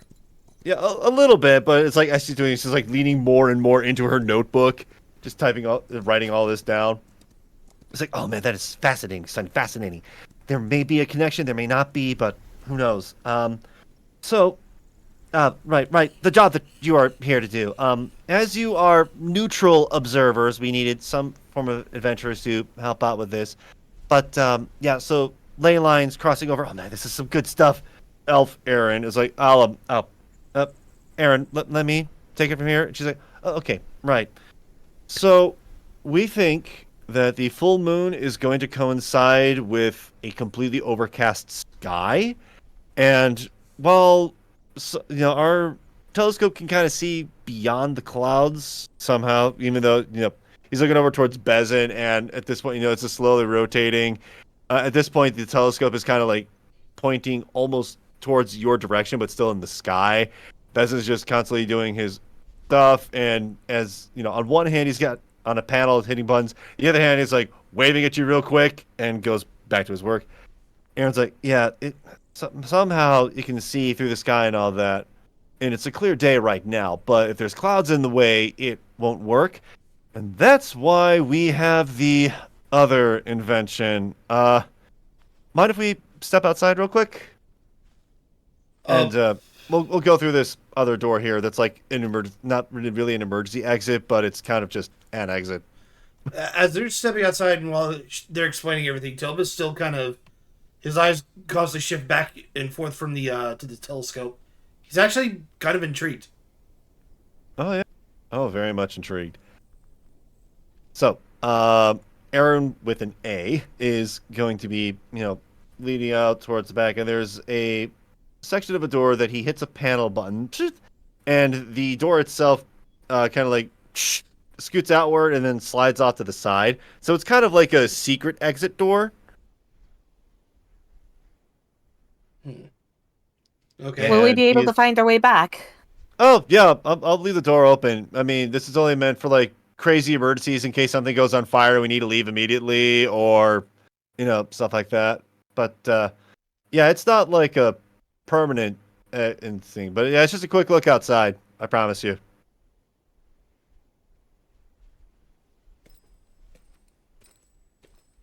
Okay. Does anyone else leave? I figured we all did. We all decided to head out? We're all following him? Yeah, I guess so. Yeah. All right. We're stepping outside Klovenshire. So you are on a... Whoop, that's not the right button. Whoops. You're Ow. on... Nope. Ah, Rogue ley line. All right. So, as you are led to like a completely separate side of this large dome, you notice that as you're going out there, there is way out in the field a bunch of machinery of some sort that's covered with a massive tarp. And Aaron motions over to you. It's like, all right, come on, follow me. And he takes a look over and he rolls up the tarp a little bit. And you can see that it is the anti-precipitation riser.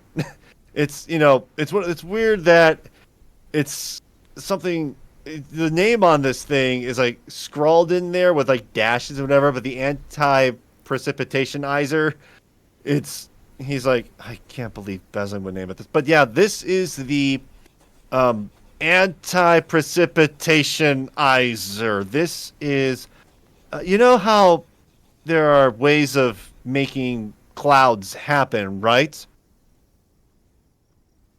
you probably don't know about that. I'm Hum aware just of. looks- Go ahead. Hum just looks up at the sky. I just know that they happen. I know maybe a few druidic rituals. I was at least praying for rain, at the very least. Right. Okay. So Druid. So yeah, using the whole ley line thing, but we'll get into that later. There's a whole explanation for that.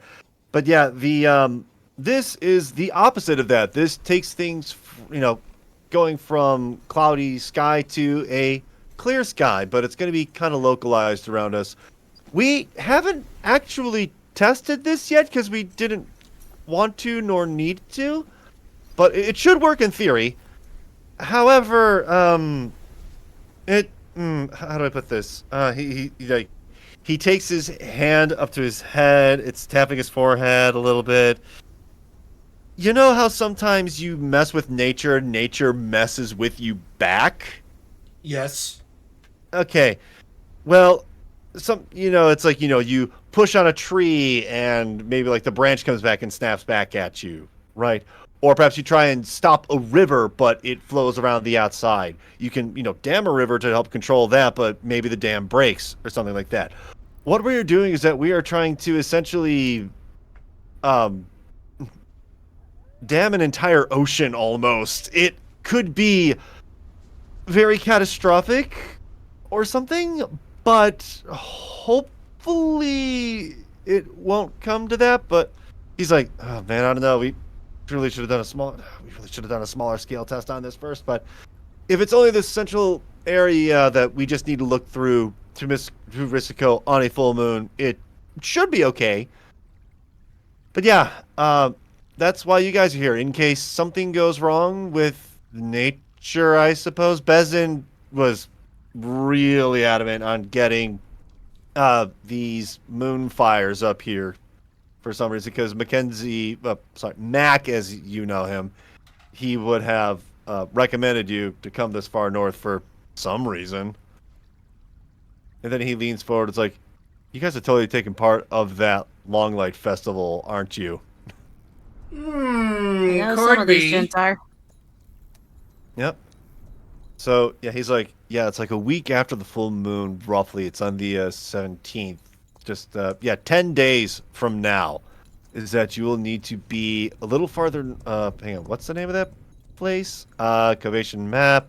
You need to head up to Argopolis. And Argopolis is, just one day, standard ride all the way up there on the thing. But I think Baggin, the job says you're going to be up here in Klovenshire for a little bit, but really it's just to cover for you guys to get up to Argopolis. That's, Baggin doesn't want me knowing that I know this, and I haven't told, Aaron with an E about this. But, yeah. You guys are going to be fun, man. I hope everything goes well, but whatever. Well, that's totally up to you. Hey, whatever. But yeah, that's the machine, and I suppose we should go inside because I don't think we want to leave Erin alone with her notes for too long. She could be going a little overboard with those notes, and he's walking back over towards the door. If you follow me? Does so. Toba does. Okay. All right. Yep, I do. Drogar. All right. So, yep. We're going to head back inside the observatorium. And at this point, as you walk in through the door, Aaron hits the panel. The elf Aaron hits the panel to close the door behind you. You look over, and already the orange tabaxi Aaron is like sitting down at the desk and just like scrawling more notes and doing more calculations. And elf Aaron's like, Aaron. Oh, you're back. Oh, you got to see the anti-precipitationizer. Yes, I did show them that. But, yeah, so I think they know what the job is. But, at this point, you hear from the sun, all right, calibration's done. All right. Well, I'll be set for tonight's little bit of a test run. And you hear the sliding down the ladder, and Baggin, walks up to you. All right, so, I see you were telling about ley lines, huh? Did you show them? And Aaron is like, yeah, we show them the map, and it's like, Beth's like, no, did you show them the ley lines? Like, the actual, oh, goodness. The goggles and all that. He points to the goggles that are on top of his head. Aaron's like, no, I didn't get to that. Oh, come on. You know, you really can't talk to people like this and expect them to know all the academic stuff. Well, maybe except for the white-haired dude over here. But hang on. Oh. And he goes over to one of the drawers. He pulls it open. I swear it was here. Nope, wasn't that one. Slams it shut. Another drawer, opens it. No. Ah, here they are. And he pulls out a pair of goggles that look insanely heavy.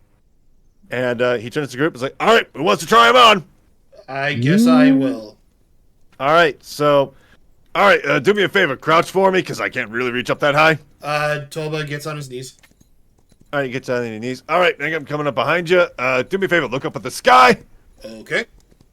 And as he says that, your world goes dark, just completely black. Whoa. As something heavy is, like, affixed right to your face. All right, hang on a second. Let me just hit a button here. Beep.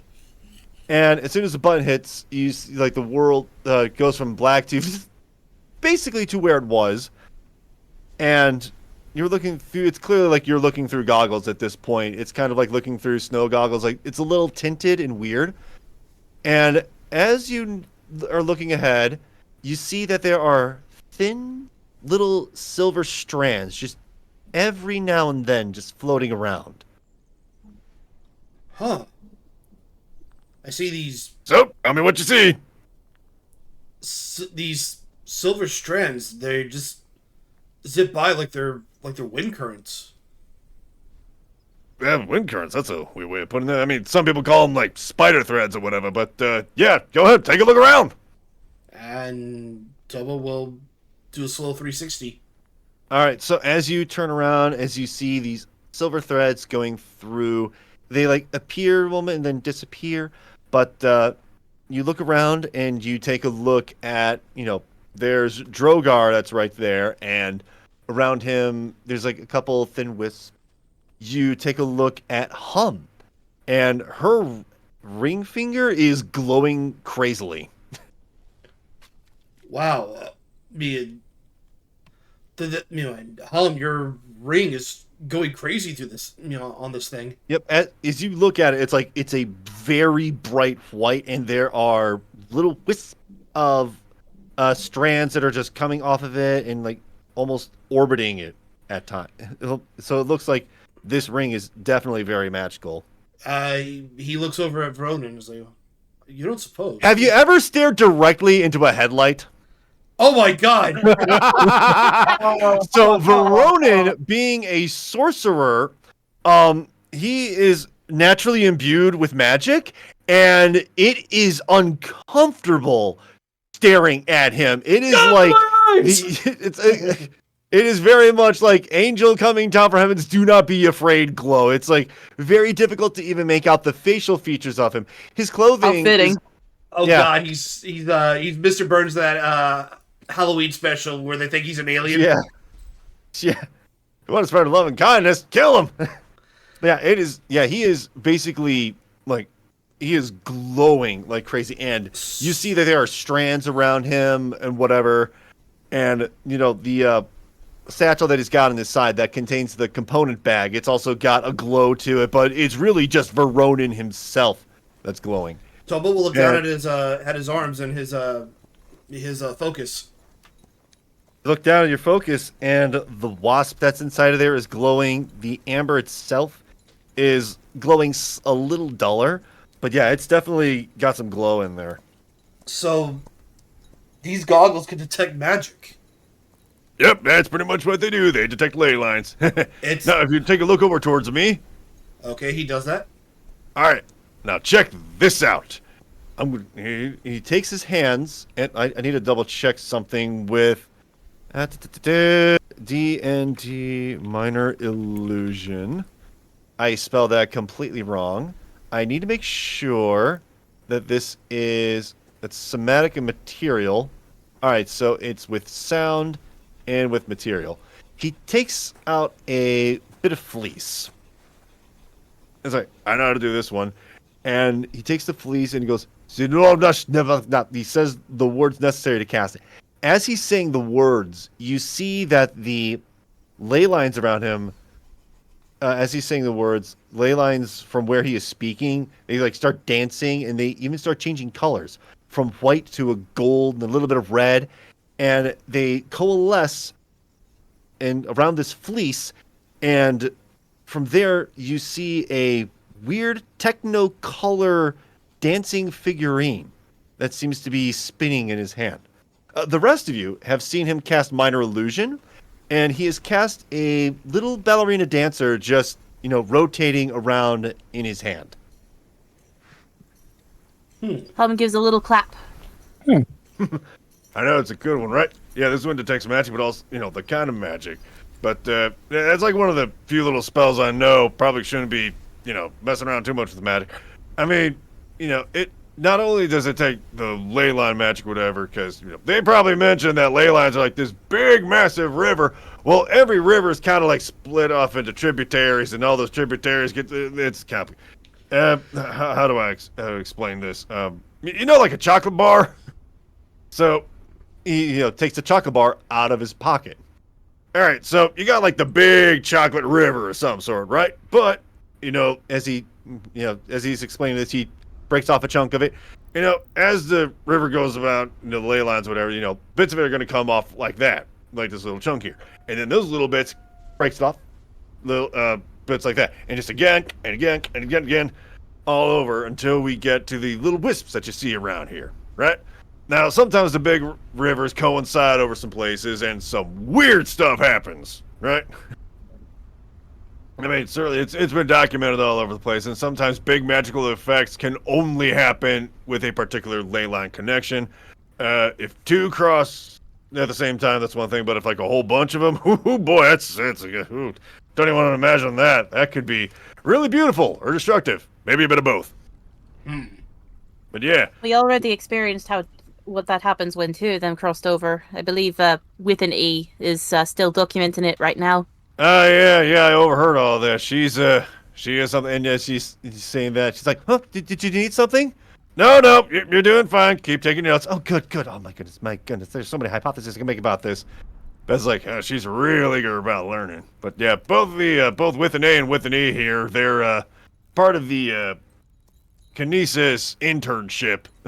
So yeah, they're over here for a couple of months just to learn how to do all this, learn about, the astronomy and all that, and ley line magic. And they've been doing pretty good so far, but I think tonight is where things are going to be good, right? And ding, ding, ding. Oh, hang on a second, is it? Oh, it's at the Dark Tales clock you got from, what was it, Masonville, you said, with an A? Everyone's like, yes, I did get that from Masonville. All right, yeah, I think it's dinner time. Let's go and get some dinner with an E, right? With an E. It's dinner time. Oh, okay. Toba looks at the clock and just shuffles uncomfortably. Right. So, at this point, Bezin heads over to another section of the Observatorium, and he opens up this large it's like two French doors almost, opens it up, and anyone who is standing nearby it feels cold coming out from it as, fog rolls down. Bezin reaches inside, is like, all right, we'll cook up this bird here, and he pulls out an entire chicken that has been skinned and is already beheaded, and almost looks good. It's definitely like someone has prepared this but froze it. That's weird.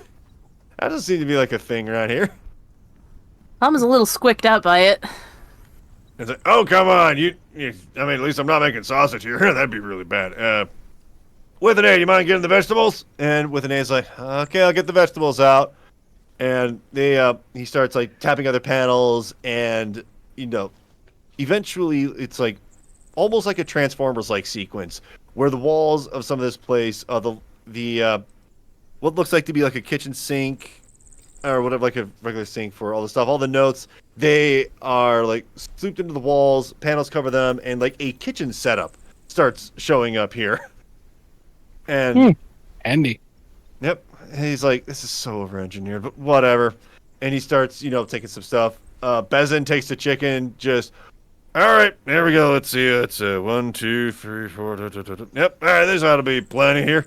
And he hits a button that's on a nearby panel. Beep. And from the floor rises up something, just a box that is metal and it's weird. All right, open up.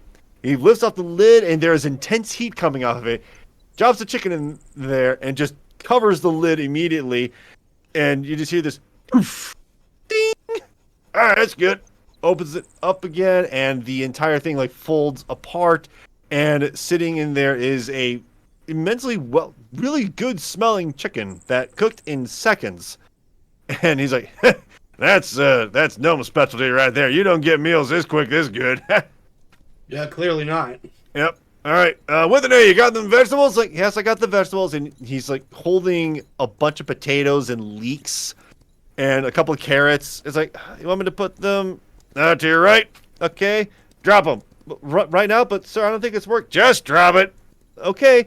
He drops it, and as he drops it, like another panel opens up like a garbage chute, and they all just go in there, and the chute closes, and you hear like this whirring sound from somewhere, and another panel on the floor just opens up, and there's a whole bunch of cooked steamed vegetables that are just there all of a sudden.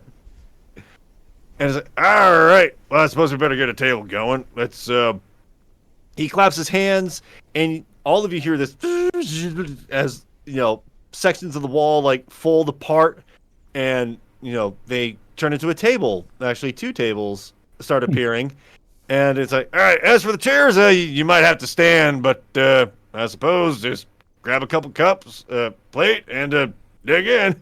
And he snaps his fingers twice, and there's culture and plates that just slide into position. One of the plates like slides a little too far and it hits the ground, but it's made of metal, so you just clang, clang, clang, clang, clang. It's like, I gotta get that calibrated again. But no, that plate's mine. Don't worry.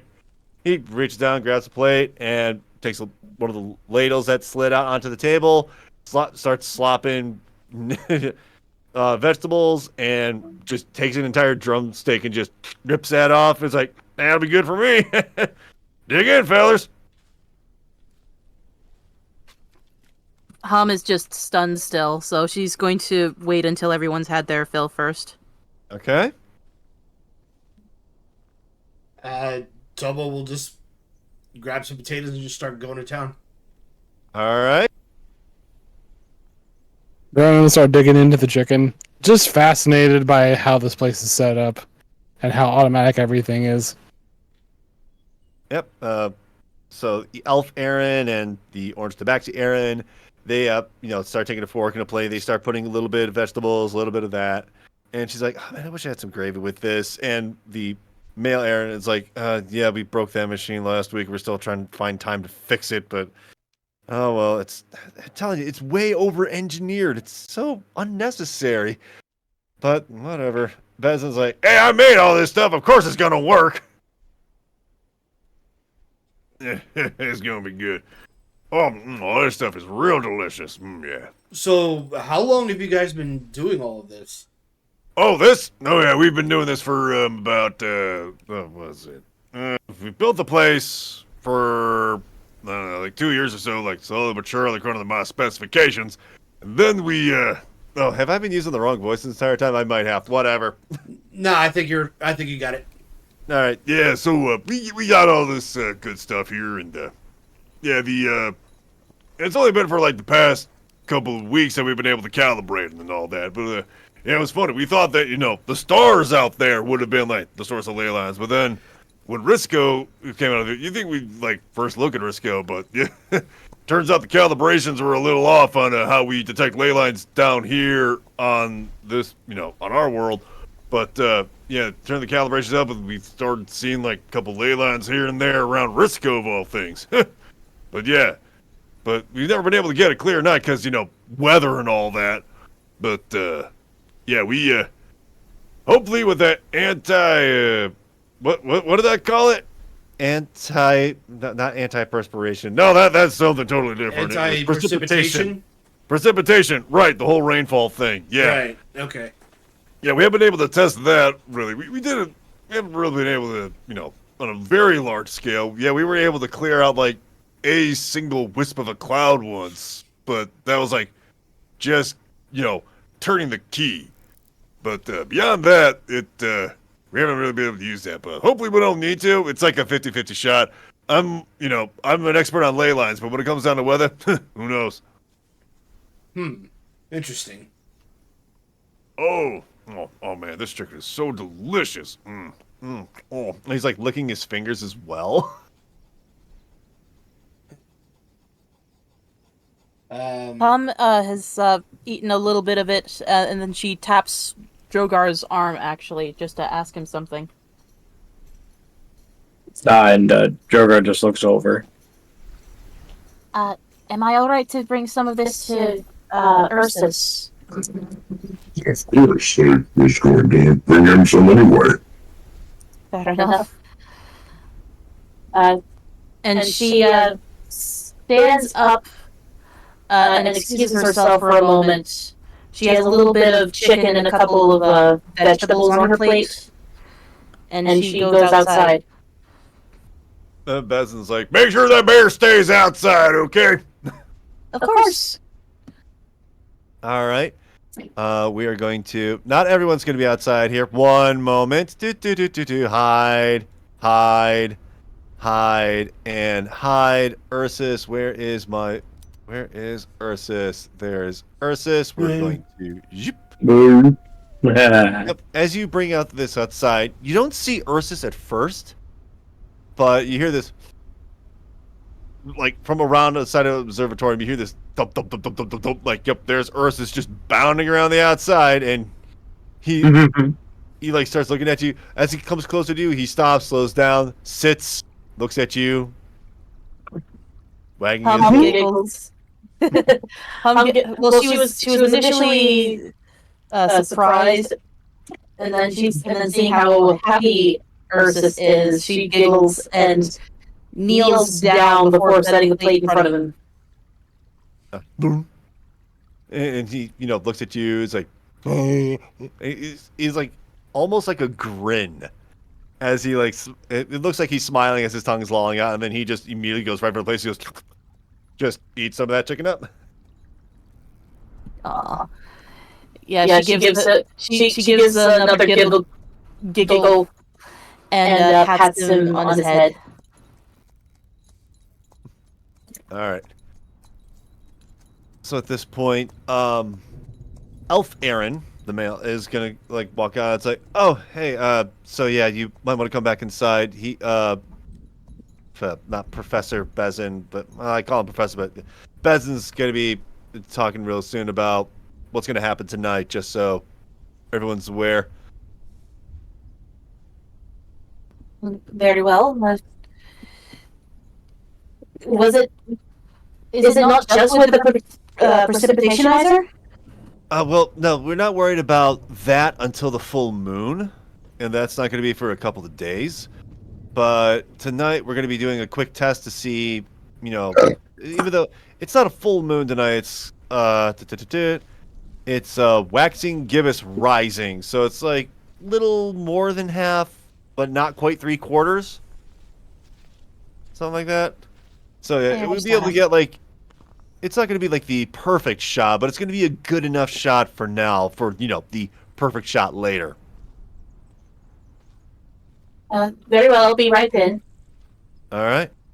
So, as you head inside, everyone at this point is finishing their meals, and Baggin is, just talking about all the... As you step inside, you hear Baggin is just... The men are just laughing it all up, and they're talking, and Beth's like, oh man, you mean to tell me a horse kicked the dude to near death? Man, that's crazy. Oh my god. And that was the first day on the job too. That's the crazy thing. I know, the first day. That's just wild right now. Oh, hey, how you doing? And he motions over to you to come near him. And she does so. Oh, we just told him about Bonnie. Yeah. I could gather. Bonnie, I gotta keep remembering that horse, but yeah. So, tonight, you are all gonna be taking a look through my observoscope there. That thing is what observes through the stars. And tonight, it's going to be the good night for you just to take a look at things. Now, not everything is going to be, try not to hit all the buttons on my panel up there because, I calibrated it just nicely. But we should get a good look at Rikkaku for you guys. And it's going to be interesting to see what you guys see, right? You may have looked at the stars and thought, ooh, you ain't seen nothing yet. Toba brightens up a little bit. He's actually a little excited. Oh, yeah. Oh, yeah. All right. Well, yep, there's a place in the inn if you want to, put your stuff there, right? And once you're all set up in there, we'll just wait till the night and you come back here and we'll get things going. All right, sounds good. Right. So everyone is going to be kind of like, chewing the story forward a little bit because we started late. Baggin Raggin's there. Toba. All right. Everyone is here, and you go see there's a nearby inn. The money you got paid in advance. Everyone's got their rooms all set up, and we are going to jump ahead to nighttime. Now, Pretty. Klovenshire is very much a flat plain area. You have Ward Bloom that was very much all sorts of, it's a rather large city state, not really a city state of some sort, but it's pretty large and there's always a hustle and bustle. People are about. Buildings are always blocking your view. Here on these wild grasslands, you get a much clearer view of just everything. Ursus is, over there. He's like, yeah, oh, yeah. Getting kind of sleepy for the bear. Oh, baby. Big buddy. Yep. Our giant furry cinnamon roll. Yep. All right. So, as you were all standing out here, Baggin, it's like, Baggin comes walking by because he had some business to take care of in town. It's like, all right, yep, I'm pretty sure with an E are about ready to help you guys out. You guys are in for a real treat seeing all this. All right, what are we doing standing out here? Let's go up to the observoscope, huh? Okay, Right. yeah, Hi. let's do this. All And right. Hum gives a little pat to Ursus before going inside. Yep, Ursus nods. Toba will scritch behind his ear before. Yep. So as you enter inside this building, it seems to be, somewhat more lit, a little dimly lit. I didn't bother making the nighttime version of it indoor observatorium, because why would I?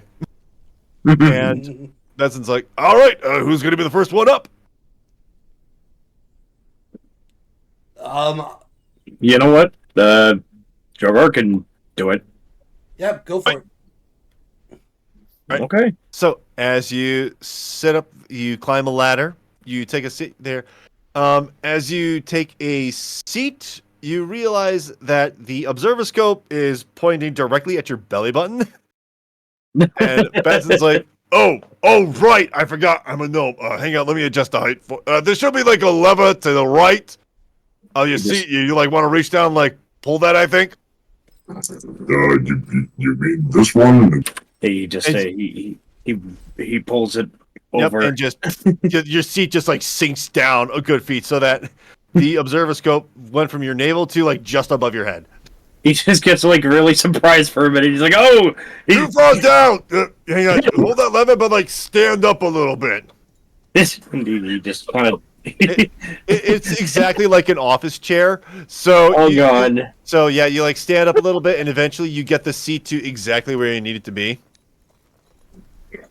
Baggin climbs up the ladder next to you. It's like, all right, don't worry about the panel. I will handle the panel. Trust me.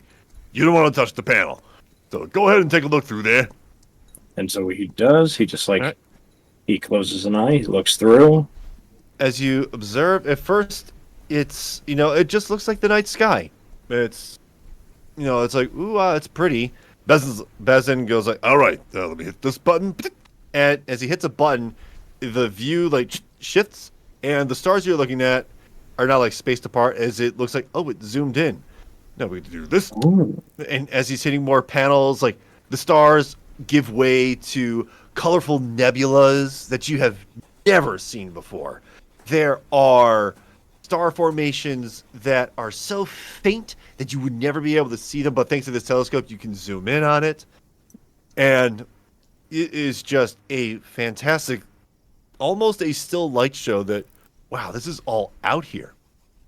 And Bason's like, yeah, you take a look at all them stars, huh? Yeah, real pretty. But of course, we have a Rikkaku. Let me just get a little adjustment. And he's hitting more, as he hits more buttons, like the colorful nebula, just the view zooms out a little bit. Let me just point you right towards Rikkaku. Okay. All right. And what does he see? Yep. So you should be looking at Rikkaku right now, right? Yeah, I believe so.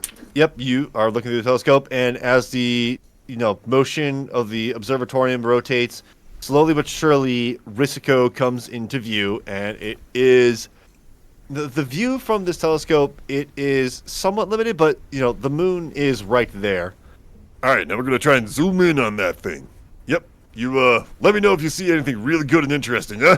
All right, so I need you to go ahead and give for me a perception check. Perception. Oh, would you look at that? A +2 to it. Let's roll it. I got an 8. Oh. As he zooms in on Rikkaku, you see that Rikkaku is not a perfect ball. As he's zooming in, you see craters of some sort. You see like the edge, and as the observatory is like slowly moving around, the outline of Rikkaku. You notice that it's not a perfect curve, but it's also just little bumps. So there's like mountains and craters, and that's super interesting. Are these holes? Have these holes always been there? Oh yeah, those are craters of some sort. What we think is that the current theory that we have is that Rikkaku is doesn't have an atmosphere around it for the most part, so it's like whatever space rocks or whatever comes slamming into it. It's not really the most magical explanation, but not everything needs to be magic, right? No, But yeah. I suppose not. All right, but yeah, well, why don't we get one of your friends up here a shot at this, huh? Sure. Why don't you come take a look? The entire time that Drogar was at the telescope, she was just staring at Rikkaku normally. And when she hears Drogar mention her, she snaps out of it and just looks up at him. So yeah, standing through the way this observatorium works is like there's a open slit that is where the telescope or the observoscope takes a look through. So you would have looked at it like through that slit. So it would be possible. I mean, this isn't the most realistic depiction of an actual observatory, but this is my world. I'll make it work however I want. Normally, the telescope would be completely inside the observatory itself. It doesn't stick out like I drew it, but it's too late for me to fix that. So, magic. All right, so Hum, you were going to take a look up next? I believe so. All right, She's so probably going to have to wait until Drogar gets down first. Yeah, of course. Of course, he gets down. Yep, Drogar carefully goes, All right, watch your step down there. All right, there. Come on up, lady. Coming. Yep, you go up there. You sit down there, and the height is not quite right. So Bezin's like, all right, you have the little level over there. You noticed how Drogar did it, so you take the office chair to kind of do that. All right, go ahead and take a look. Probably best without the veil on, but yeah, you do you. She lifts her veil up a little bit and looks into the telescope. Okay. All right. Bezin doesn't Nervously. All right. So you observe that. Go ahead and make for me a perception check.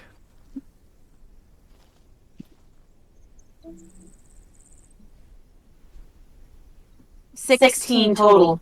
16 total. As you were looking through this, so Drogar was talking about craters and mountains. You do happen to see that. What was that? as you are looking through this telescope, swear you see the tiniest bit of red cross over your sight, slowly drifting, and as you notice it going off, it goes away from view because you're zooming in so much. What was that? Whoa, what was what? Something red flitted across the lens. Red? Hey, hang on. What do you mean, like a ladybug or something, or? No. It was. I'm guessing it was like what Toba saw in those goggles.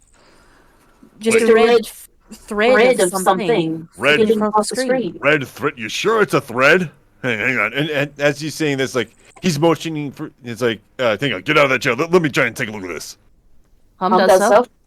All right, so Bezin at this point is like he's hitting things on the panel button. He's like, you see like the observatory going over. It's like zooms. It's like zoom out. Weird. Hang on, let me see. Will he notice it? I rolled that. He also rolled a 16. Considering. Huh. Yeah, that. Huh. I think I spotted, but. Just. Man, that's. Is something wrong with the calibration? No, I calibrated already. He's like, no, what in the. He's like leaning back in this chair, scratching his head. That is weird. Yeah, that's. Withany! Yeah? I need you to come over here. And he's like motioning over towards his assistant. Sorry, Hump. There's only like room for like 2 people max up here, so you mind going down? Of course. And she does so. All right. He does so. The female tabaxi climbs up and it's like, what's up? Yeah, I need you to take a look at these observations for me. Quick, writing this down. We'll get the big furry elephant and the sorcerer real quick, as well as the thief, but this is kind of important real quick. And at this point, he is talking quickly with his assistant, so you have a small moment to discuss amongst yourselves. Okay. What exactly do you see, Hum? She is very scared now. She's not. She doesn't know Rikkaku to have any sort of warm hue to it. So seeing that red flash has her really worried. As you think about it, it wasn't so much a red flash. Well, yeah, a red something. Yeah, it was more like a yellow-red dot crossing over your view and then disappearing out of view. And she says as much, very nervously.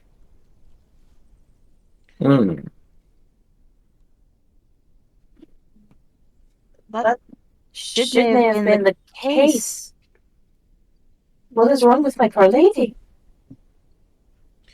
What do you think it is? I don't really know. You said before with the goggles, it was all white. But you said you saw a dot, correct? Aye. What I saw was more like streamlines. Something's happening up there. And she just looks up regularly. Just says to herself, "What's wrong, my lady?"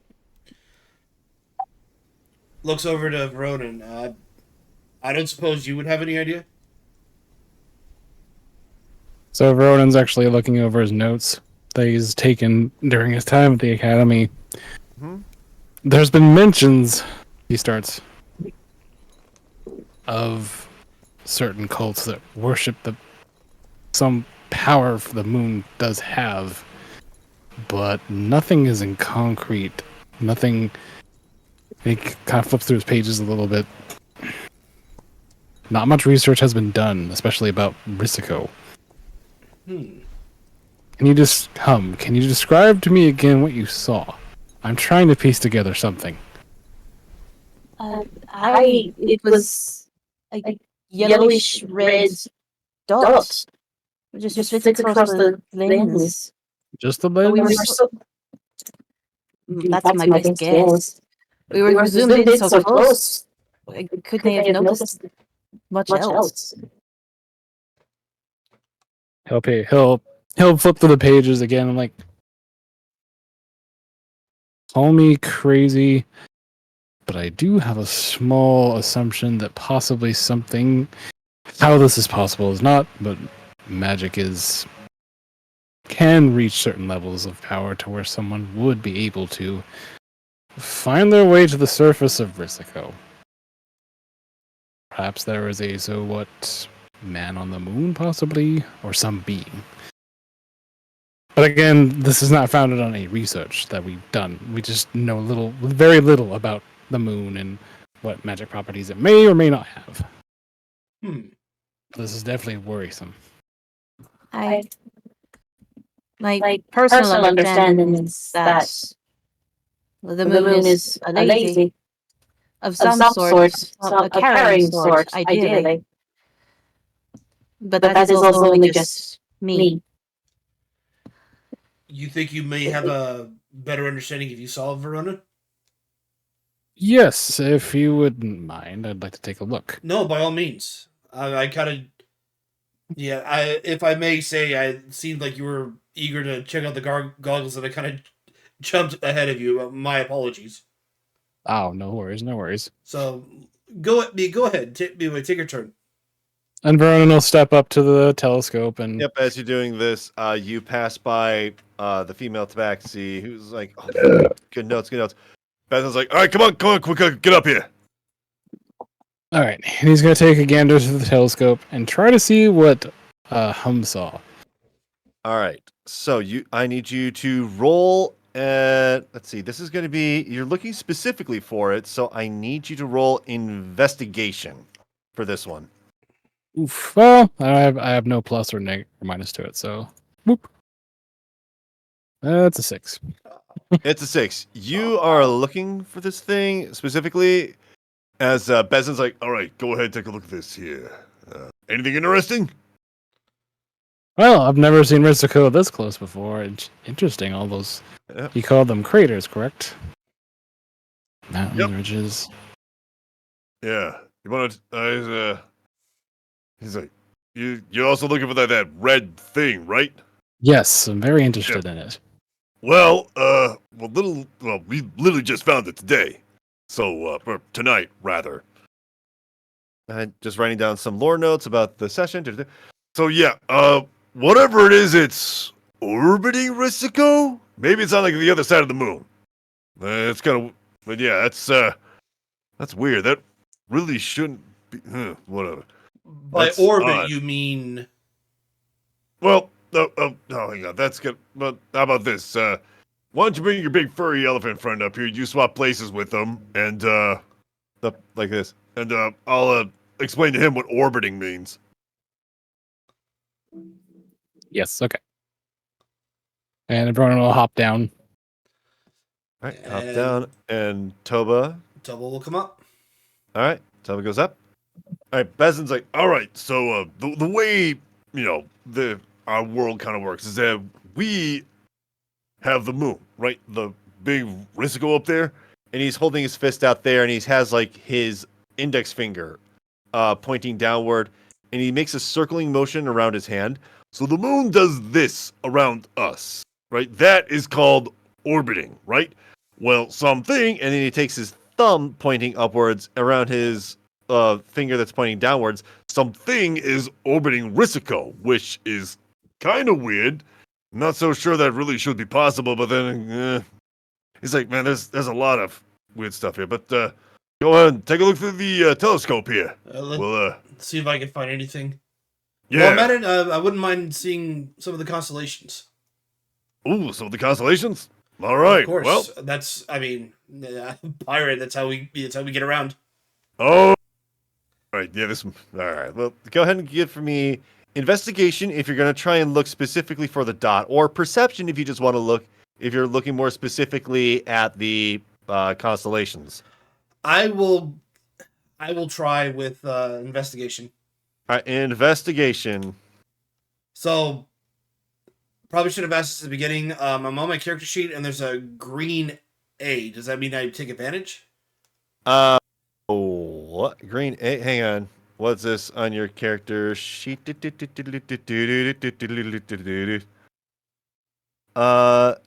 Green A.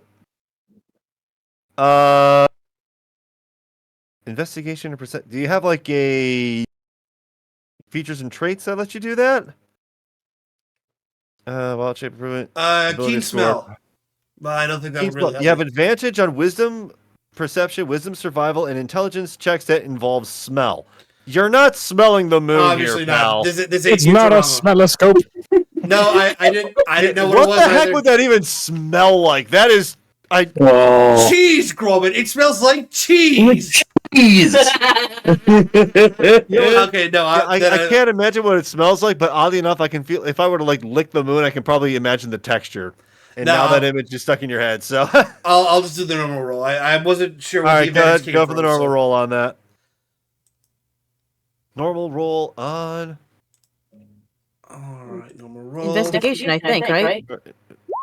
investigation. 5. Yep, investigation. That's a 5. You go ahead and look through this telescope. You're trying to look for that red dot, but man, you can't find it. But what you do find is that the stars that you recognize as it's going across. It's like, oh yeah, those are the fallen twins over there that would lead you in a southerly direction. And over there's the maiden Archaea. She would, lead you out to the east a little bit, and you're recognizing this as, the rest of you are seeing like the observatorium like spinning around a lot longer. As Bezin's like, oh yeah, you can see, yeah, here's what these stars look like, and he's like real enthusiastic with Toba. His session lasts a lot longer as like the entire observatorium, it's the telescope goes all the way around in at least a full 360, showing Toba's off tail's all kind the of wagging stars. a little bit. Like you haven't really seen like his dino tail, but it's kind of wagging a little bit as he's talking with Bezin about the constellations. Man, it's oh goodness, oh yeah, your session's going pretty long, but Sorry, yeah. I got a little carried away. yeah. No, it's Right. good to talk the Well, constellations. since with you also somebody. took a look at the ley lines, how about this? Keep your eye through there. All right, just keep looking through there. Okay. Now, look this, and you do this. You hear this click sound, and as you're looking through, the view kind of like shifts a little bit, and then you notice that there is every so often in front of you, there's a really long, thin white wisp in front of you, in your view. Oh, Yeah, particularly long. This one's particularly Yeah. long. yeah, ley lines way out there in space. And At this point, hang on, let me show you what Rikkaku looks like just a little bit. Okay. And as he zooms over, and he looks over, and you'd see Rikkaku, and every so often, so yeah, Rikkaku's right there, and Zoom in a little bit. so as you're looking at Rikkaku, like every so often, there's like a faint glimmer of a white wisp that seems to either be like wrapping around it, and then like another wisp around that. Yeah. So Although, hang on a second. What if we could, hang on. He's like, no, he's thinking, is like, What if that thing orbiting Rikkaku that we've just now found out also has a ley line around it? But that might have to wait for another day because, this thing takes up a lot of energy. And it would be a real shame if at this point, Toba, your vision goes completely black. whoa, what the? Oh, hang on. Did it run out of juice already? Oh, jeez. Yeah. Sorry about that. Looks like we took a little too long. Yeah, this I observatory. never got a chance to see. Yep, the rest, yeah. Baggin around, it's like, oh, that's a shame. Oh, well, they're just stars. What's so interesting about stars anyway? They're way out there. It's more interesting stuff about that library. And as you notice, the Tabaxi Aaron just like leering over towards him when he says that. But yeah, Bess is like, Yeah, this observatorium, when running at like full power like this, it can only last for a little bit and all that. But afterward, gotta like recharge it for a bit with all the energy sources and all that. Which is why it's very important that we don't have cloud cover on the day of the full moon. Makes sense. Yeah, because, the next full moon, might be a month from now, but also, there could be, like, a bunch of other stuff because, no, hang on. Well, Toba, you go down first. Oh, of course. Sorry. Yep. So Buzzin follows. It's like, All right, so the reason being that all the, they say about the ley line connections and all that, we think that somehow there's going to be a ley line connection crossing with the moon somehow. And it's only going to be on it's going to be on the full moon, which is, in a couple of days. And if we don't get a good look at that and try and figure out, is there anything interesting here? Because this is like a once in a near lifetime, right? Because who knows if there's going to be a ley line crossing with the moon anytime soon. But yeah, hopefully the weather holds out. And if not, well, that's when we use the anti-precipitationizer. Really should come up with a better name for that, but no matter. But yeah, other than that, I say we get comfy because you're going to be here for a little bit. But welcome to Klovenshire. Thank you. Cousin. Right, well, it's getting late. I think it's time we all got some shut-eye, huh? Quite so. I think so too. You notice Veronan's kind of jotting something down in his notebook, making small drawings of what he perceives is going on. hey. That's what Yeah, Drogar's definitely feeling it. Yep. Hum? Yes? At this particular late at night, any last thing you would like to do?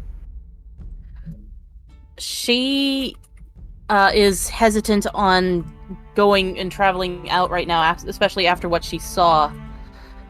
And frankly, she's nervous just about going to bed all over again, even more nervous than when she was back in the Feywild. Right. So Veronan, Toba? Toba is just basically kind of looking over Veronan's shoulder and just kind of looking over the notes. And all you see is like some things are discernible, but you do see a picture of a sphere that was very similar to Rikkaku, and then a line representing something going around it, and a bunch of question marks, basically saying, "What could this be?" He'll look over and say, "We'll figure it out, bud. I know we will." We will, but then Hey, well, until then, I don't think we should worry too much.